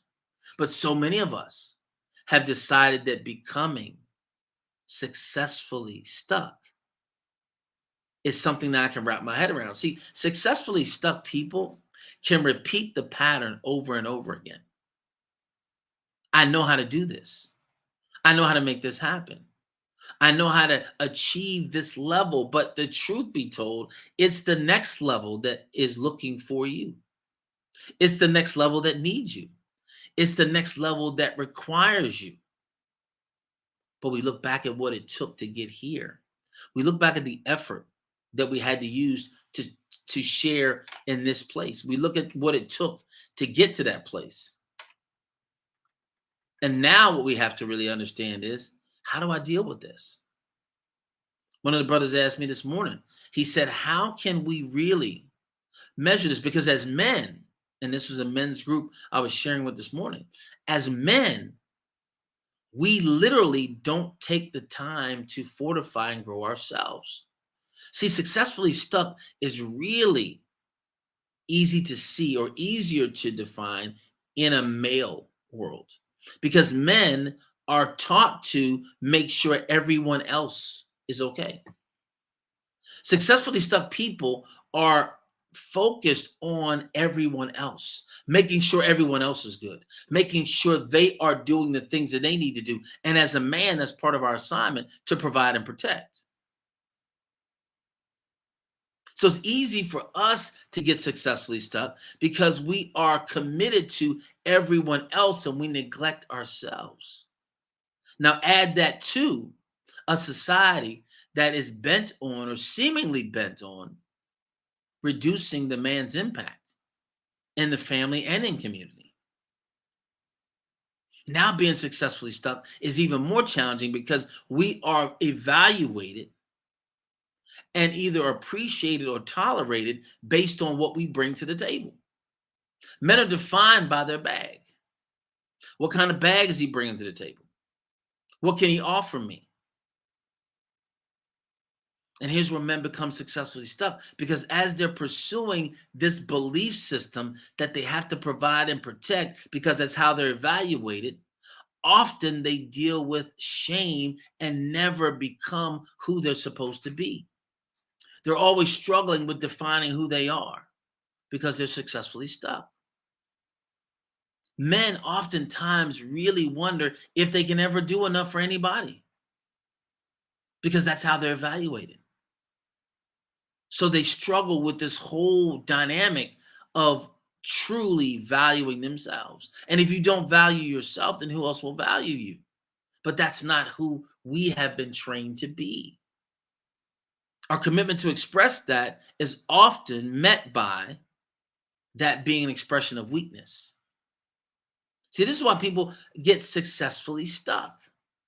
And unfortunately, because of the dynamics of the world we live in, this plays on both sides of the spectrum, male and female. So many women are successfully stuck because they've had to render themselves available in both roles in certain situations. They've now been evaluated by a hierarchy of success that used to be only attributed to men. So now a lot of them are successfully stuck. So what do most people do is successfully stuck? They make the best attempt to overcompensate. And we find ourselves into this unmitigating place of symbolism over substance. It's the look. It's how I appear because I want to be liked. I made it a point in my years of speaking, I don't speak to be liked and I don't speak to be asked back. That's why I just want you to get it. When I go and travel and speak, that is the platform that I share, and it'll be from now on forever. I just want you to get it. In every area of your life, I don't want you to be successfully stuck. I want you to continue to grow. My question this morning to them as well was, can you worship God in spirit and in truth if you're not healthy? If you're not doing, but most of us don't know what it takes. Successfully stuck. Financially in a good place, materially doing well, but physically struggling, mentally struggling, successfully stuck. There are areas and attributes of your life that you need to fix, that you need to address. And I thank God I've been fortunate to be able to help people do those things and move them through it from an empathetically challenged posture. So you can't deny some of the things that you face in life. You cannot put away some of your past experiences. But life is not about what you carry through, it's what you leave behind. See, so many of us want to carry it so that it can be our mantle of presentation to people to let them see where you come from. What you really need to be able to do is talk to them about what you've come from. Don't carry it with you. Be the new version of that, and then let your testimony speak for itself. But oftentimes we bring it through as a reminder. We think that looking at it, eyeing it, is something of a motivational tactic. What it is a remembrance of a negative piece in your life, and you constantly focus on that, so you struggle in your existence to move forward. So successfully stuck is something you're contributing to. See, people who are moving forward are always learning from it, not reliving it. As a matter of fact, their effort is to not relive it again, not actually go through it again, not have to deal with it again. But if they do run into it because of misinformation, misunderstanding, or a flip up, now what they really have is the ability to handle it in a more mature way. This is how we get beyond being successfully stuck. So everybody's watching now and everybody that'll watch it later, ask yourself, am I successfully stuck? Have I gotten into the comparison game, which is indicative of you being successfully stuck? Who am I measuring my current state of living against? See, it's kind of hard for you to measure it against yourself because you never had one. You were never taught to define it for yourself. It's always been defined either socially or generationally. So ask yourself, who am I comparing where I am to? Who has been my benchmark for success or failure? Because that will tell you why you're successfully stuck. Because what's for you is for you. You should not be comparing yourself to anybody, but it's not your fault. The education system that raised you and reared you wanted you to be as alike as possible. It wanted to reduce your individuality, get you away from who you are and born specifically different, and wanted you to be as alike as possible.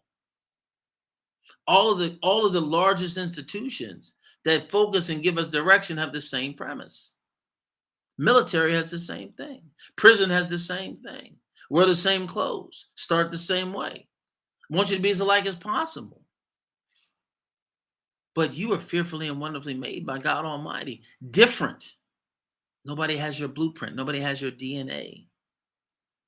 But yet we live a life that's alike as possible. So comparison is something that's a byproduct of everybody being the same. What differentiates you two? We start looking for those things. Not what makes you different, what differentiates you. Color of your skin, height, weight, all those things. They just put you in different categories. But you really haven't gotten to where who I am is significant. And what we do is we align up with organizations or groups that emotionally move us, not critically think for us and with us. See, a lot of our associations and affiliations are who we feel good around, who we can resonate with, who we're most comfortable with, successfully comfortable. See, whatever your tribe is, you find a way to assimilate with that tribe and you get comfortable in that tribe because your tribe is not going to encourage you to leave. They're not going to encourage you to improve. They're going to encourage you to stay right there, which is why we stay successfully stuck. Because what we've done is we said, this is okay for me. This socioeconomic class is okay for me. the structure, the freedom, whatever it is that you value the most, you will gravitate towards the group that will give you that. You'll gravitate toward the affirming group that will encourage you to stay right there. But if we're really true about who we're supposed to be and we don't want to be successfully stuck, you will get into the group that challenges the ham fat out of you, doesn't let you rest, doesn't let you move. There's always more to do. And it's not an obsessive behavior. It is a desire to keep going. See, when you hear stories about people that have distinguished themselves in greatness, what they had to do was challenge themselves, not anybody else. They had to challenge themselves. When you take athletes like Michael Jordan, who was in his own right and in his peers' right, the best, he still had a level and a gear that he had to get to for himself. The Black Mamba, the same way. Tiger Woods, the same way. Muhammad Ali, the same way. Acknowledged as great amongst their peers, there was still a drive to be better individually. There was a drive to be the best that they could be. It's something that resonated inside of them. And it's not something that you are taught. It's something you have to acquire. It's something you have to reach down and find. And you find it usually when you're fueled by the frustration of not being where you want to be. See, a lot of us are fueled by the frustration of not being where other people think we should be, because our whole purpose is to please them. But the true measurement of driving force is you challenging yourself every day. But I'm going to tell you that successful people that get into the successfully stuck place will find a way to make excuses. How many of you all can explain why you don't go to the gym? You have a reason. How many of you have a reason that you don't eat as well as you should? How many of you all have an easy excuse for the lack of mental preparation that you refuse to engage in? How many of you have an excuse without owning it, without accountability for some of the financial decisions that you made? I'm not telling you every decision you're going to make is the one that's going to move you forward. I'm telling you that every decision you're willing to make is the one that's going to move you forward. See, you have to be willing to fail. You just don't want to. And people that are successfully stuck don't want to do any more that's there, because they know what was required of them to get to the place they are now. And they don't want to do any more because they're successfully comfortable. How many of you are willing to and want to be challenged at that next level? Because it's across the board. See, we choose which vertical in life we want to be challenged in. And we'll pour all our energy into that, leaving and remaining other areas undone, or we choose which ones will feel good to us because we like the result there, because we'll be comfortable in that new place. Each of us should embrace being uncomfortable as a way of life. We should embrace being challenged as something that we look for. But do we avoid it? Do we look for the easy way out? Do we look for somebody to do it for us? Make excuses societally. Blame it on another race. Blame it on political parties. Blame it on religious institutions. It's easier. It's easier than deciding that I'm going to personally make the difference myself. So I love when I get a chance to work with people who really want to go to that next level. It becomes something that's absolutely amazing. It's something that's so rewarding and refreshing. Why? Because it's what I've been gifted to do. And this platform here, highlighting businesses, people that have stepped out, people have decided that I want to do something different. I applaud each and every one of you. But I want you to consider the next level. And the next level is making more money. The next level isn't expanding your business. The next level is the mindset that you're going to take into that and not be successfully stuck. See, some people, if they're in the franchise business, will be happy with 4 or 5 franchises. And there's nothing wrong with that. But they're successfully stuck. There's always a place to get there, because the true essence of where we are, we should never be okay with where we are. Gratefulness and gratitude is an ongoing process. Gratitude is about the whole systematic approach. I'm grateful for where I am. I'm grateful for where I've come from. But it's not about where I stand and stop. And again, it's not your fault. Now, it will be your responsibility and accountability now that you know, because I just want you to get it. I want you to get what God has for you. I want you to get what you've been missing. I want you to get some leadership and instruction that you so earnestly needed. I just want you to get it. And there's so many areas of our lives that we are missing information. So many areas of our life that we refuse to shift our belief system. See, I want you to be the best version of yourself. I want your best self. And you get your best self, BS, by changing your belief systems, BS, and dealing with your own BS. When you deal with your own BS, you move beyond successfully stuck. Because each and every time you reach somewhere that you feel comfort coming on, you look at yourself and evaluate and said, what's next for me? Why am I doing this now? Why have I gotten complacent? See, it becomes an accountability alarm for you when you realize there's more I can do.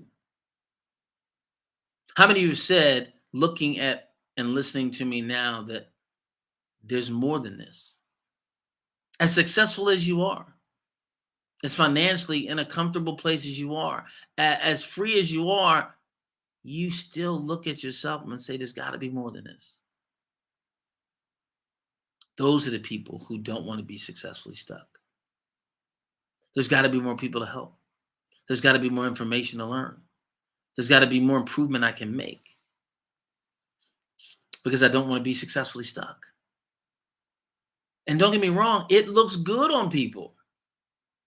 From the outside, you don't look successfully stuck is actually attractive. It's surfacely attractive. Because nobody knows what you're dealing with internally. All I'm doing is asking you to really take inventory of who you are and what you're doing. And really asking yourself, have I accepted where I am? Have I plateaued? Have I been able to successfully do this over and over again comfortably? Can you repeat the things in your life that you say you want comfortably? If so, you become successfully stuck.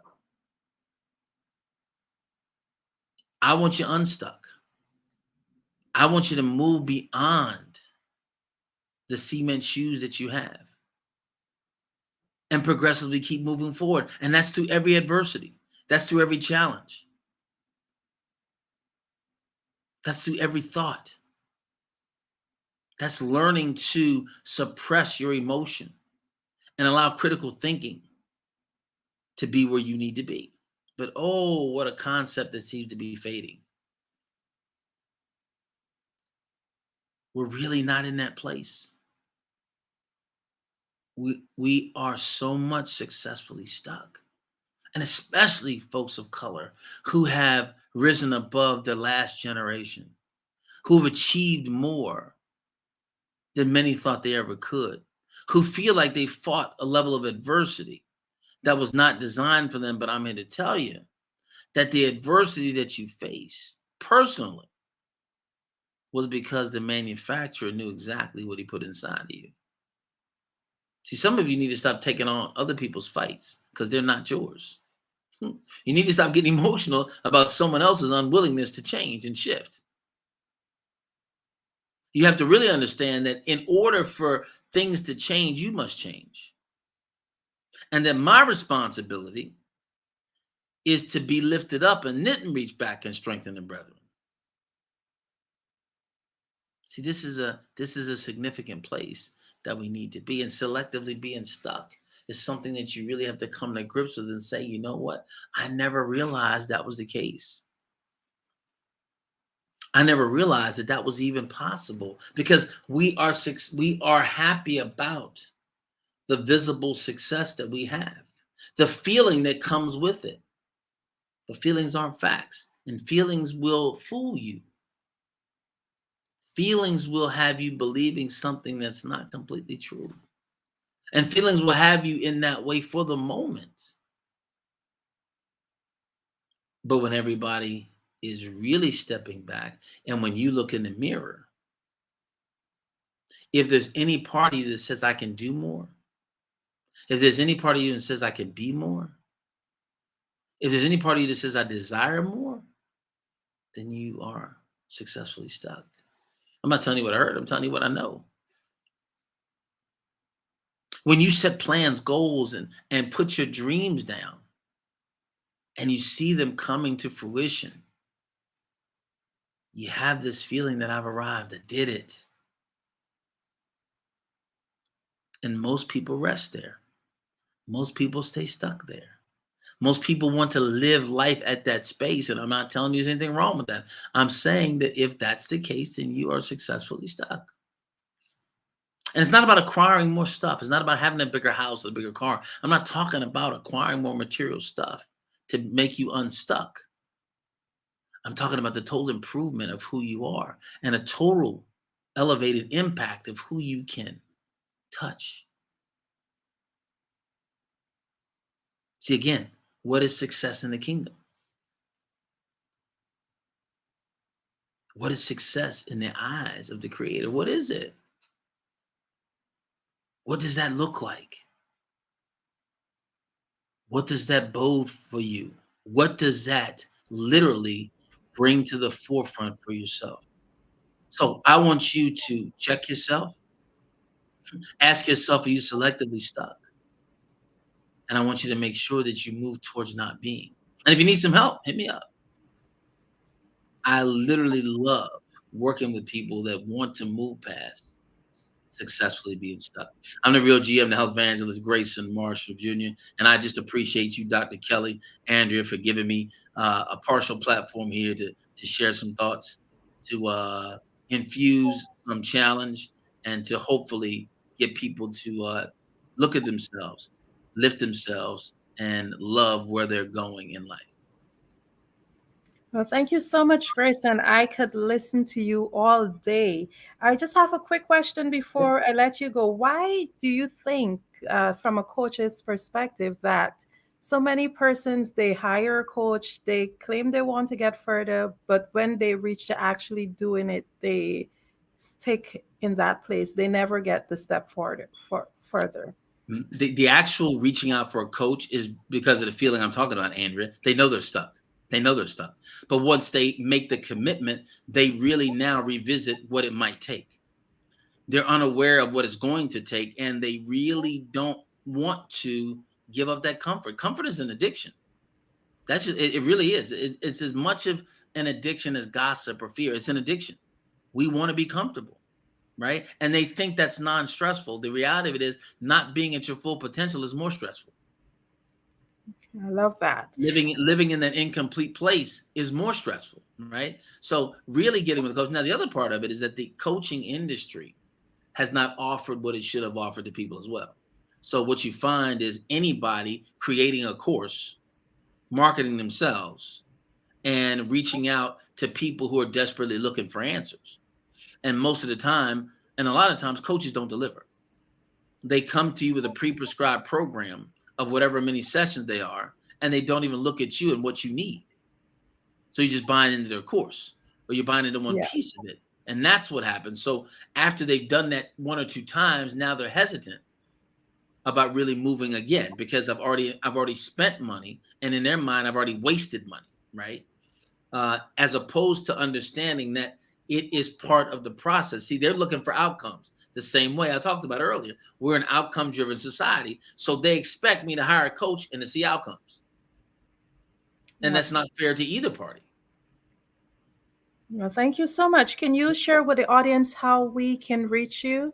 Yes, you can go to my website, the BS, B as in boy, S as in Sam, blueprint.com. bsblueprint.com. My email is grayson@bsblueprint.com. And again, BS is for your best self. And I believe that you can have your best self or be in your best self if you shift your belief systems and face your own BS.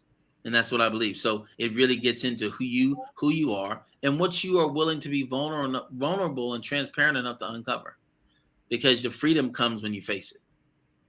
Well, thank you so much, Grayson. That's a wealth of information. Genius is common. We'll see you on the other side. You got it. The Black Business Expo's mission is to raise funds for high school seniors going to college or K-12 entrepreneurs. This expo is a fundraiser for students. You may go to blackbusinessexpousa.com to donate to the scholarship fund or use the Cash App that's on the screen below, BBX USA. Our goal is to give laptops and up to $5,000 to 10 students. Students can register online at blackbusinessexpousa.com. Every dollar counts, so we want to remind you to donate to the scholarship fund. We want to thank our Black Business Expo USA sponsors for July 2023. NC 100, Moody Capital Partners, Swayed Soul, Lotus Rich Coaching and Training, Carolina, Virginia Minority Supplier Development Council, Step Management, BHS Associates, Margie McLean Foundation, Inc., Genius is Common, Earth Essentials, Maylin Shania Global, Executive Women's Success Institute, The Quality Coaching Company, Superwoman Business Services, Creative Force Studios, Lee Entertainment, Artistic App Design, Black Business Expo USA. Genius is common, and I'll see you on the other side.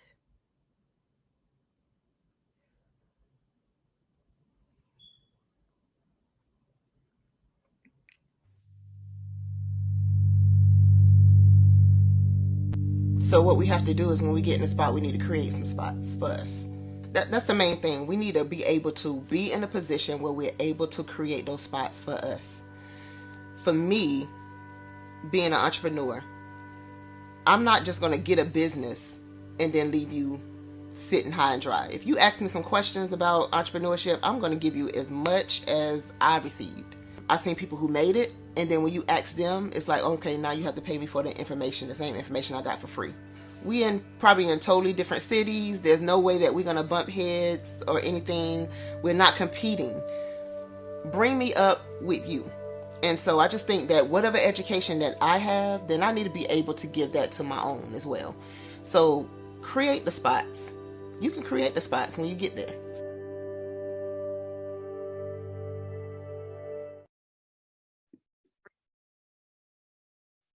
Hello, I'm Dr. Madeline Ann Lewis, President and CEO of the Executive Women's Success Institute.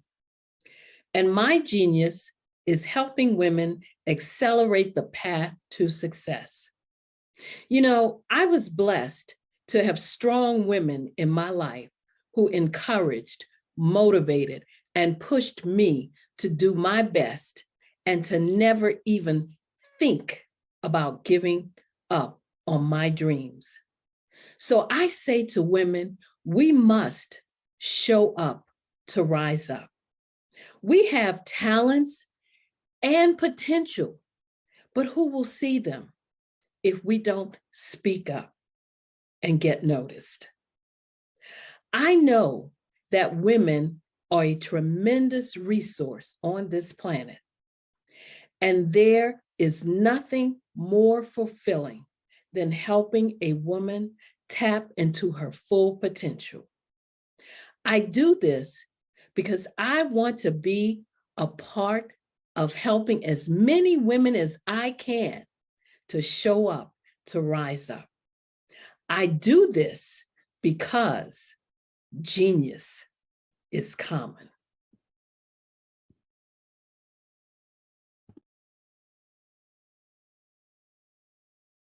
I'm Kennedy Harris. My genius is being an entrepreneur.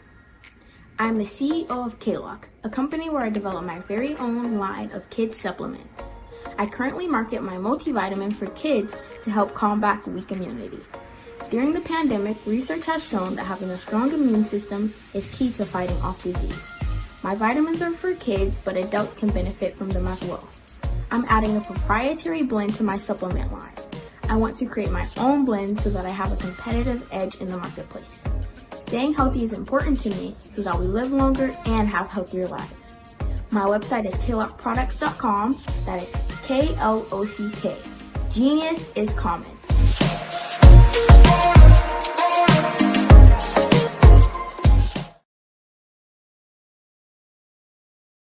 Hey guys, my name is Caden. I'm the CEO of Caden Teaches, and my genius is teaching kids about financial literacy.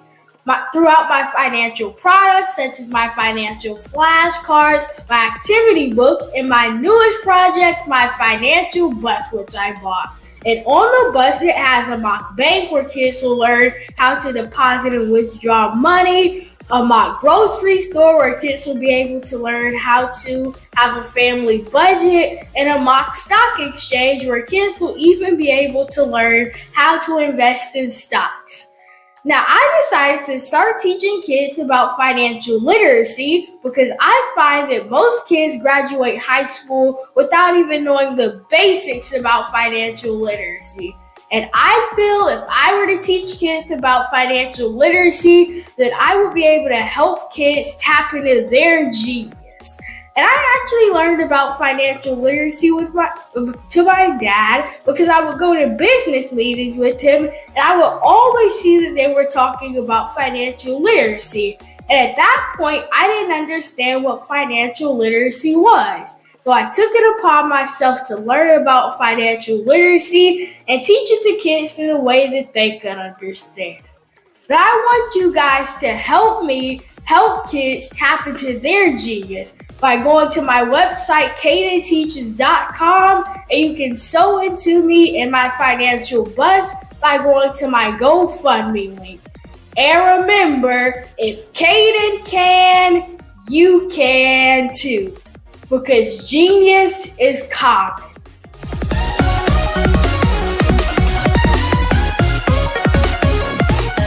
Over the past few years, we've seen the growth of existing and new initiatives focused on financial inclusion, building global networks, and reducing the wealth gap in response to the idea there's not enough seats at the table. Whether their outcomes are to increase the representation of Black executives on corporate boards, ensure an inclusive global economy, or to create new U.S.-African commercial pathways, the strategies are often carried out by separate programs. The question is, should they be? With the continent of Africa being home to more than half of the world's fastest growing economies, the youngest workforce, over 400 companies generating more than $1 billion annually, 700 generating more than $500 million annually that are poised for growth, and being the destination of nearly $5 billion in venture capital in 2021. Diversifying U.S. and Africa commercial engagement by building bridges between African businesses and their U.S. diaspora should begin being seen as mutually beneficial. From helping to reduce Africa's enormous capital gap to catalyzing two-way trade opportunities, the COVID-19 global pandemic hopefully has taught us that global challenges and opportunities are more interconnected than we thought. During the pandemic, African companies like Unicorn Flutterwave, insurance provider Reliance Health, ride-hailing app Yasir, and 54Gene, the continent's first bank of DNA on people of African descent, proved that when African companies have access to networks, capital, and information, they grow big, grow fast, and create solutions that are valuable to the world. This is why Be Direct was created. We are the first U.S.-based but African-centric board preparedness and board search company designed to connect U.S. Black talent and corporations to African businesses. Unique and fundamental to Be Direct's success is our process of helping board candidates adapt their experience and networks to an African context before they're connected to high-growth companies that are looking to locally and globally scale. From our focus groups with African business execs and government leaders, we don't ignore the sentiment that business is easy, but people are hard. Having a pool of board candidates with hard-to-access networks and extensive experience across the business lifecycle, including successfully raising capital, is table stakes for an initiative like this. So yes, we have that. But corporate or entrepreneurial success in the U.S. does not guarantee success in Africa. Developed alongside industry partners on the continent, our training program, Be Direct Prep, is designed to transpose their experience to create cultural comfort, understanding, and a commitment to helping businesses in Africa scale. Our board governance sessions are African, continental, and country-specific, integrated with cultural awareness and dexterity training. Masterclasses led by African industry execs and mentoring and coaching from African continental-based facilitators. But even more unique to Be Direct Prep, we cap off our training program with an immersion trip to help candidates that have not been to Africa before see and feel Africa's complexity and opportunity from African soil.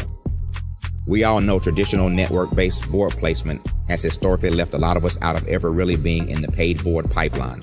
Our strategy supports the work of many great organizations that are successfully filling seats at U.S. board tables by creating more tables for those that are still left on the sideline. It's time to start seeing the role and value of U.S. Black talent and businesses on the continent of Africa differently.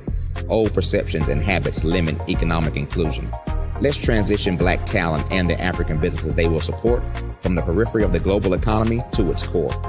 Living in a global lockdown, we all know now how fast local and global economies can change and see the value of having businesses that hire, strengthen local value chains, and even grow globally. Status quo in any form holds back progress. We must democratize U.S.-Africa commercial engagement by socially and economically connecting cultures that have long been disconnected. It's time for Africa's U.S. diaspora to redefine their global value by helping African businesses scale continentally and globally.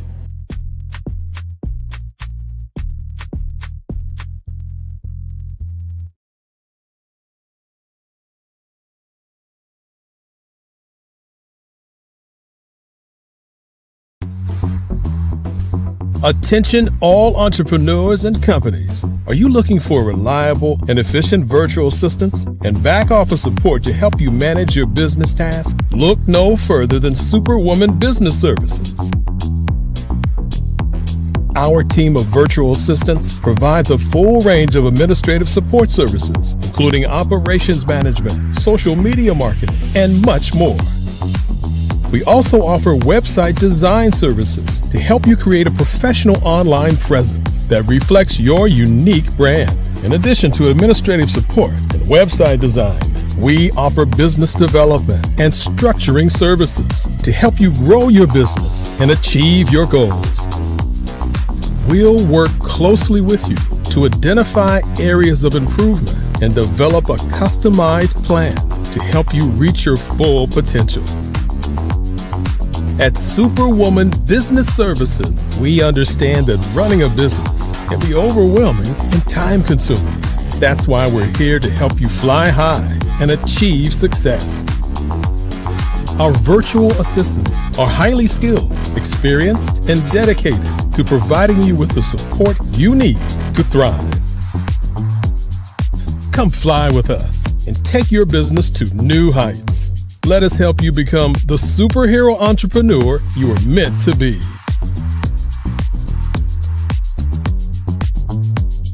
Contact Superwoman Business Services today to learn more about our back office support services.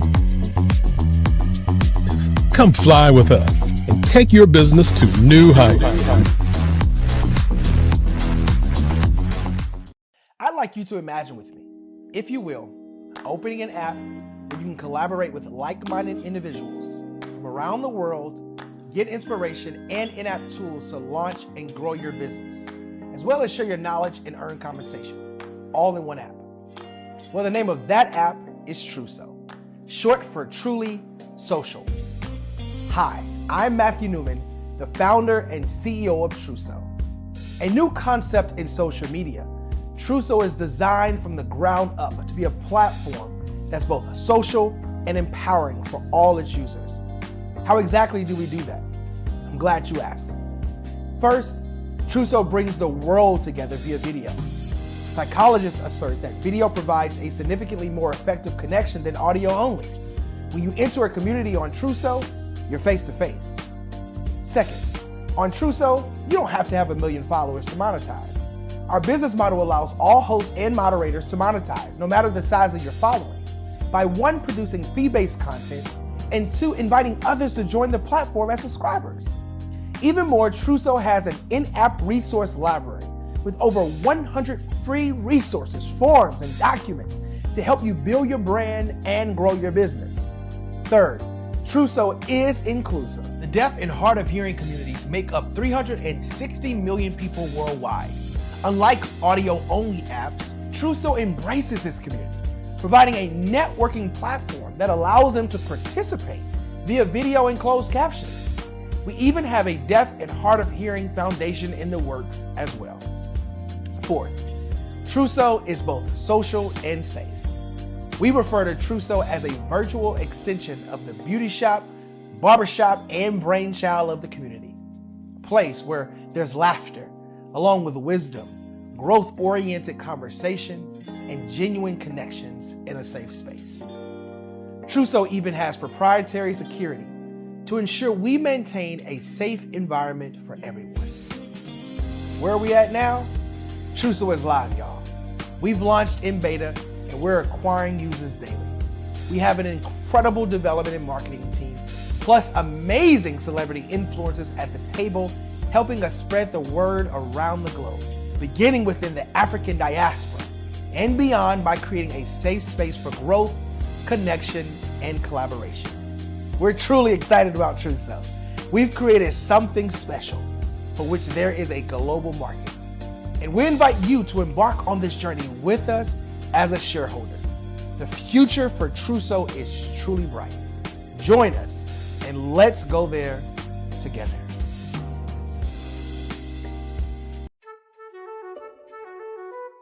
This is Dr. Arnold T. Petsworth. He's the owner of Petsworth Vet World, a veterinary clinic in Hopton, Connecticut. His patients include dog, cat, frog, fish, Goldie, dog, and this alpaca. Due to doctor-patient confidentiality, we can't tell you their names. Business at Vet World was steady, and then quarantine hit. Neighbors brought new four-legged friends into their homes. Bunnies. Bunnies everywhere. Dr. Petsworth welcomed these new patients with open arms. The only problem? There were more appointments than he could manage. That's when Dr. Petsworth turned to his American Express business card, which offers spending potential that's built for his changing business needs. He decided to hire a new assistant, Julio, and with spending power built for business purchases, he used his card to furnish a new exam room. Together, Dr. Petsworth, Julio, and American Express Business made sure all the pets of Hopton got the love and care they deserve. And everyone was happy. Get the card built for business by American Express. Follow the Brand TV broadcast host, Grant McGaw, as he visits with top executives and entrepreneurs to find out their secrets of success with their personal brand. Follow the Brand TV broadcast host as he focuses on brand development to build better relationships, bring value to your business, relationships, and career. You will enjoy listening to each episode that is tailored to speak to you directly. If you're looking for this type of clarity in terms of building your brand, you have tuned into the right station. Each episode will help you to shape a conversation in the 5-star BDM network of 20,000 professionals and become a springboard for your corporate engagement and business opportunities. Each guest will frame their story in the areas of personal branding, business development, career development, financial empowerment, and technology innovation. Grant McGaw explains why he is the CEO and owner of his own professional career. Grant is an accomplished business leader and entrepreneur who wants to give back to individuals to grow their personal brand strategy. Tune in as he weaves his story about new possibilities, while to you exceed expectations. If you love storytelling, this show will make for fun.